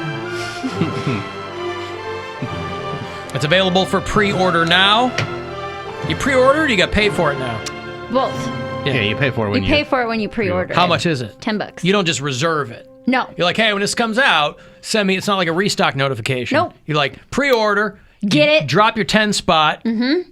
And then it comes to you. Yep. And when do they go out? When does it drop? February 26th. Drop. You got to say drop. 2021. That's what the. Yes, 2021. Don't have to push that one back. That's what the cool kids say. Is when does it It'd be drop? funny if you started the pre-sale now and then released it in 4 years. Right. The next presidential election. It's on Inauguration Day. It'd be like an Indians press release. Yes. Hey, we're having conversations about thinking, about maybe, about talking, about changing the name of the team. Mm-hmm. By the way, Michael Strahan tests positive for the coronavirus, too. So he's going to be out for a bit. If you watch Good Morning America. I always thought that the title of that show should have a comma in it. I assume that's also just me being a nerd. But Good Morning America, I guess it doesn't have two separate meanings, right? Like Let's Eat Grandma. Mm-hmm. The old comma saves lives joke, right? Well, it could be. Well, yeah. Let's eat, Grandma. Morning, Put a comma in America. there. Good Let's eat morning, Grandma. America. Yeah. But, yeah. So, if you... Boy, talk about a guy who has made the most. And everybody focuses on Tony Romo because I think they're used to Michael Strahan. But a guy, played his entire career with one team, I think. Yeah. Played with the Giants, like a decade and a half. Long career, one team. So you're already embedded in the biggest media market in the country. And then you just, you win a Super Bowl with him, you got a speech impediment, which apparently these days does not stop you from a career in broadcasting. Which he's Used overcome. To. Huh? He's overcome it pretty well, though. No, he has a lisp. It doesn't sound nearly as bad as it used to. What about Barbara Walters? What about Barbara Walters? used to What call about Tom Brokaw? That's what I'm saying. Yeah. But they used to call her Speech Bow Wow impedi- Wow Wow. Well, that was a parody. But I'm saying she had like a little weird lilt to her voice. But, but Michael Strahan has a lisp. We were watching The Princess Bride over the weekend. Hey. Because my daughter had never seen it. Good movie. My wife loves it. I have literally, this was the second time I had ever seen it. I think I saw it on a date in the theater and hadn't seen it since. But we thought, well, let's watch something that's not a cartoon that our kid can still enjoy. And so we watched The Princess Bride. And there's an actor in there named Wallace Shawn, who was the short, bald pirate that was with Inigo Montoya and Andre the Giant. Wallace Shawn is still alive. And I'm like, imagine having such an amazing career when you have a very prominent lisp. He's like, it's Daffy Duck, this guy. But he's had a huge career in stage and television and movies. And he's... No more rhyming, and I mean it. Anybody want a peanut? Yeah, it was Vizzini in The Princess Bride. He's in Clueless. He's the dinosaur, I think, in the Toy Story movies. Yeah. Oh my gosh, yeah. So this guy's had a Rex. hell of a career, yes. But with a very prominent lisp. Billy Crystal in that movie is so goddamn funny. In Toy Story? No. Oh. In Princess Bride. Everybody focuses on Billy Crystal, but I feel like in those kinds of movies, Billy Crystal plays the same guy. He's playing Mr. Saturday Night. He's like, have fun storming the castle, But and it's everybody funny. laughs. It and I'm works, like, and that's the first time I had ever seen him do that. Really? So that's like my first experience with Billy Crystal, and I love how he's playing it all down. Oh, It's like, I see. What did he say? True love? No, he said too late, which is to lie, and he's just playing like liar. You're a liar. Oh, it's a great scene. Billy Crystal and John Goodman are working on a Monsters, Inc. TV show. It's called Monsters at Work. And the premise is it immediately follows the first film. It's set 6 months after Monsters, Inc. Because we watched both of those. That's a cute movie. Monsters, Inc. is like classic to me. And I forgot how old it is. It's like 20 years old. Mm-hmm. Yeah. It was early Pixar. Well, because we're watching it and I'm like, my older kids were too young they weren't even born, I don't think. Like, because most of those movies I've seen in the theater when my older kids were younger. Yeah. Like I have always said I never saw Nightmare Before Christmas. Mm-hmm. I guess I saw it with them when it was re-released years ago because I was going through a book of photos and there were ticket stubs for The Nightmare Before Christmas. I'm like, I do not remember seeing this with them. I took my kids to see that when they re-released it and they did it in 3D, and my son was losing his mind because he was probably 5 at the time, and the monsters were scary to him. Mm-hmm. So he's like taking his glasses off, and I'm like, you all right? He's like, it's just a lot. Aww. We walked out of so many movies when my older daughter was little because I couldn't tell if she was ready yet. She'd say she'd want to go because there's 4 years between her and my son. She's 4 years younger. She'd say she'd want to go when a movie came out. So we'd go, buy the tickets, get the popcorn. Nope. Half an hour in, she was having I go, all right, we'll go. Mm-hmm. You know, walked out of a lot of movies. Monsters, Inc. made $600 million when it was out. And then Monsters University was the sequel, which I think came quite a while after the first one. It was like 10 years later. It was like Finding Nemo and Finding Dory, where they were like 15 years apart. Were they? I never saw the second one. Yeah, they were. They found her. Finding Dory was like I spoiled Breaking Bad, and I spoiled Finding just Dory. a couple years ago, I feel like. That wasn't that long ago. Yeah, that's the one that I took my kids. I borrowed my sister's minivan, and they were all laying down in the back, and I was trying to like turn, and I couldn't get comfortable, so I just stood outside the van and watched Driving? it. Yeah, I'm just like watching it outside. I'm like, wrap it up. We got it. There's an octopus. Well, listen, for me, Finding Nemo, because I'm a huge Albert Brooks fan, Mm-hmm. it's an Albert Brooks movie, all right? Let's be real. Right, Come on. Yeah. He's, whether he's Albert Brooks on The Simpsons, whether he's in Finding Nemo, I love him on Defending The Your Life, he can do no wrong. Defending Your Life is such a good movie. Yep. Broadcast News, great movie. Hey, Woody. Hello. Hey, what's going on? Hey, how's your day, brother? Good, hanging in. You guys were just talking about Cloris Leachman. What an obscure name that is, right? Yeah. And so, my grandmother's name was Bethel. That was her full name, was Bethef, Bethel. Bethel, YL or EL? EL. Okay. Which is kind of an odd name. And then, it made me think of other names. I want to talk a little bit about past presidents' very strange middle names, like Robinette. Biden's middle name. but you just said something about Barbara Walters. So out of the blue, I just googled what her middle name might be, and her middle name is Jill, but her mother's name was Dena, Dena. Have you ever heard that name? No, nope. My grandma's name was Alberta. And I was like, I don't know where that came from. She's not Canadian. All those cool. I forgot. There was a show that Cloris Leachman was on. A buddy of mine was on this Fox show called Raising Hope. There was a sitcom that ran for a few years. And I remember him telling me how unbelievably cool Cloris Leachman was when she would do that show. She won like a couple of awards for her appearances on that show. She won an Oscar. Yeah, she did. Like way back in the day, she won an Oscar. We won a lot of awards. But she was like the grandma on Raising Hope or something. But yeah, a lot of those great old names that anytime you hear somebody has kind of a weird name now, you know it's their grandparent. You're like, what? Yeah, because I don't know anybody else other than Cloris Leachman as Cloris, but I've never heard the name Dena before in my life. Barbara Walters' mother's name is Dena. Yeah. Very bizarre. Yeah. Yeah, okay. Thank you, Woody. All right, there you go. There's Woody, who we have not seen in person. That's the weird thing about coronavirus, too, in the fact that we haven't done any appearances in a year. And the little cast of regulars that would come out to our appearances, we haven't seen these people in person for a long time. Mm-hmm. We haven't seen Woody in person. We haven't seen Drunk Sue. These are people who still check in with us on the show. Yeah. But who do you miss the least? Who do I miss the least? I don't know. Any close talkers? I mean, drunk Mike Jr. passed away. He was close talkers. But even the close talkers, you know what? I give them the benefit of the doubt, and I take it upon myself to back up. But then they come in. Yeah. They keep coming in. And then I back up. Yeah, we're like, But then I back up again. Yeah, and then you're against the wall, and they got you trapped. You're cornered. Then I back. Then I get down. I get down. If they're that committed to it, I'll finally just give up. Just kiss If they're them. not getting the hint, then I'll drop and I'll scoot between their legs. Yes. That's the move. That is the move. I've done that to Stripper Scott a couple of times. I would never say who I miss the least because it would be untoward. Ah.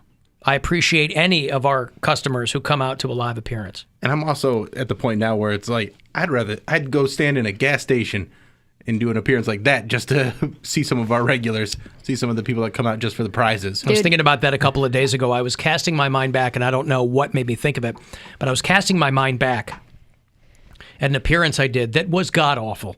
It was like on a Saturday afternoon. It was hot. It was someplace who cares if I was there, right? Mm-hmm. But I'm there. I'm like, why did I do this? This is, I was thinking about that, and I was like, I would go back and do that again. Yeah. If we were out doing stuff. I was made eligible to do appearances in like February of last year, like right after. Your timing's impeccable. Right after the polar blast, they were like, "Okay, we're gonna get you out doing ticket stops and this." I was like, "All right." I was like, "I like people. I like chit chatting," and I was like super excited about a new part of the job. Sure. And then never done an appearance. Nope. It's so depressing looking. At least they finally gave you other things to do. I'm learning how to massage the logs. Can't do public appearances, but you can massage them logs, boy. Yeah. Two are not mutually exclusive. I'm not a very hairy person. Why do I sound drunk in that clip? Every time I'm like, I sound not a very hairy person. You sound drunk. Doesn't sound like I'm like No. not slurring, but it's very hairy. Like it's like it's No. hard to get out. No. And it's like a really, really hard one. Yes, Poundcake? I totally forget now. Sorry. He totally forgets. It's all right. All right. I'll come back to it. That's why he tries to get in when he can, because the thoughts are so fleeting. His mind works so quickly. It's got to go brain to mouth with no Immediately. filter. That's right. That's why when I'm on a roll and I'm clearly kind of speaking, I'm kind of monologuing.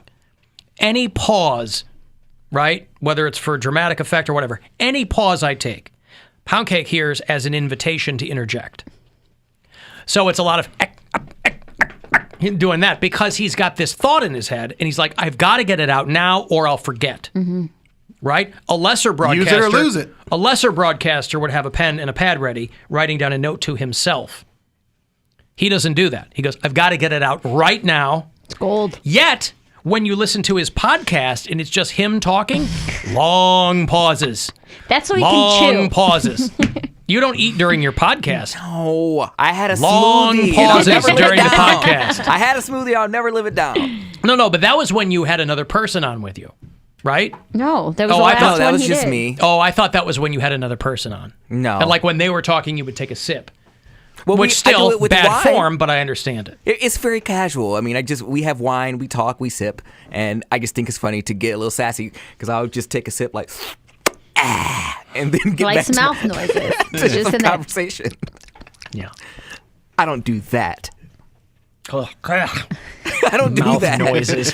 I'm trying to draw people away from my Mouth noises. podcast. I'm not doing anything. God. Yeah.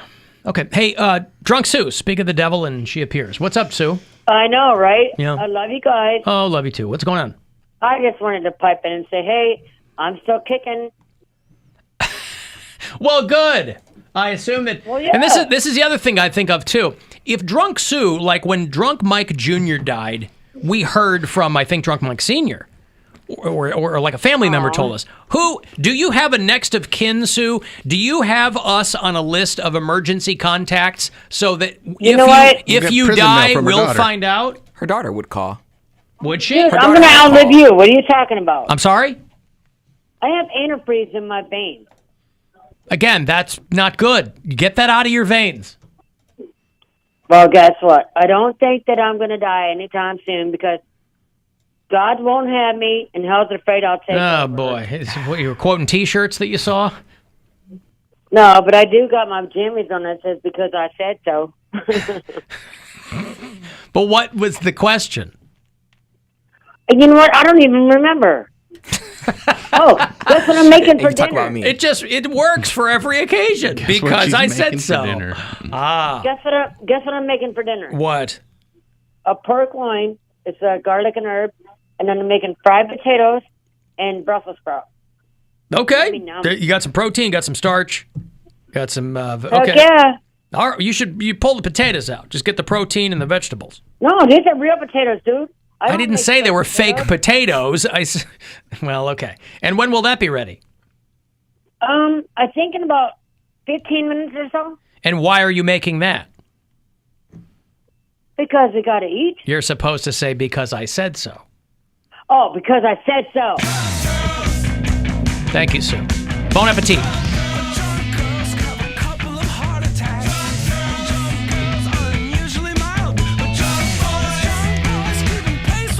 Well, good. Another day has passed, another show has passed, and Drunk Sue has assured us that she's not dying anytime soon. That makes me happy. If I can't see her in person, at least I can be assured of her still living status.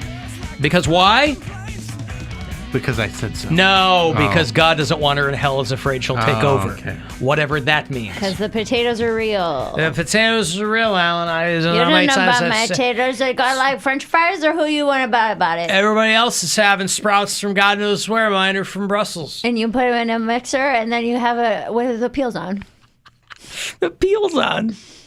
Off topic. Well, kind of a callback. My girlfriend texts me, and she's been in the stock markets and stuff from what we're talking about. The sock market? Yeah. Okay. It's like really... Golden toe? No, well, they're not so great anymore, but there's Yep. this whole fuzzy sock. Just, it's insane. I don't want to call it a revival. Wigwams. But, yes. Yeah. No, the stock market.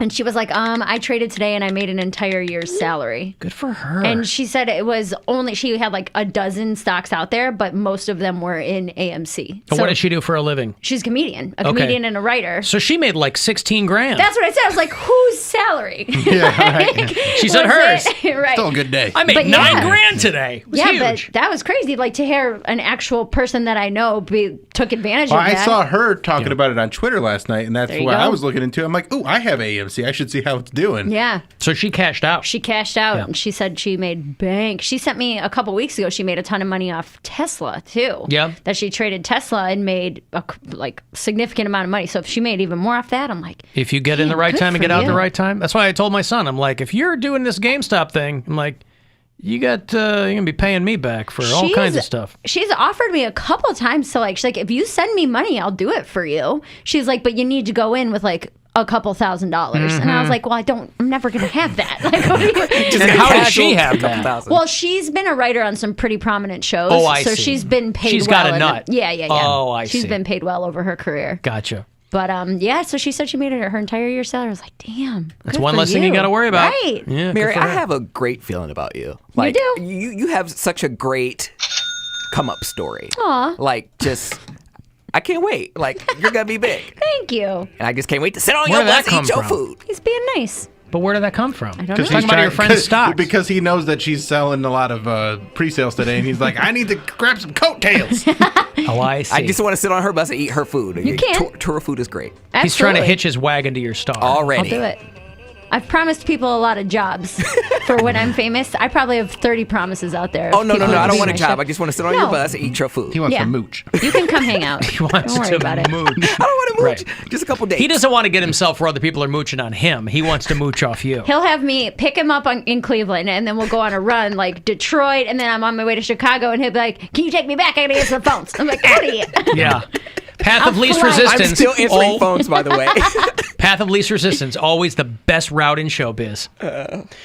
All right, I got to take a break. If you want to get the last word in, send me a text 35192. Next chance to grab some money is coming up at 6:30. It's a buck ton of cash, $1,000. And then your Cavs pregame set up at 6:30. 7 o'clock, they tip off downtown against Detroit.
taking outdated, worn-down houses and turning them into their clients' dream homes. Don't miss Fixer Upper, Welcome Home, streaming Friday as part of the Magnolia Network preview, only on Discovery Plus. Now back to the Alan Cox Show. Quote unquote back to normal. Ask Alexa. Okay, Google. You can even ask Mary. Hey. No, what is it? Whatever smart device you have, just tell it to play the Alan Cox Show on iHeartRadio. Okay, we got to roll. Thanks for hanging out, gang. What do you have coming up, William?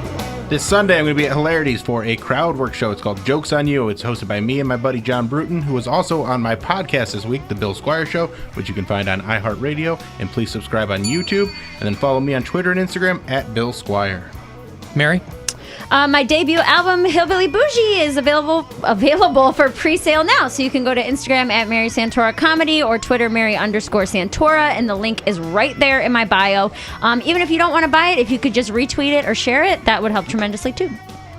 Poundcake? Radio Cody B on Twitter and Instagram, a new Poundcake tomorrow, the Poundcake Podcast. Solid. Okay, thanks guys for hanging out. Next chance to grab $1,000 is minutes away. We're there around 6:30. Going to get a shot at that money, buck ton of cash, and then your Cavs pregame will start up. 7 o'clock downtown tip-off against the Pistons tonight. And we'll reconvene with you tomorrow around 2 o'clock. Want to listen to today's show or any that have preceded it, go to the iHeartRadio app, look for the Alan Cox Show channel there. You can watch, if you like. Our YouTube channel is The Alan Cox Show. And the After Hours line, if you need to leave a message, 216-986-8903. Have a good night. I'll see you.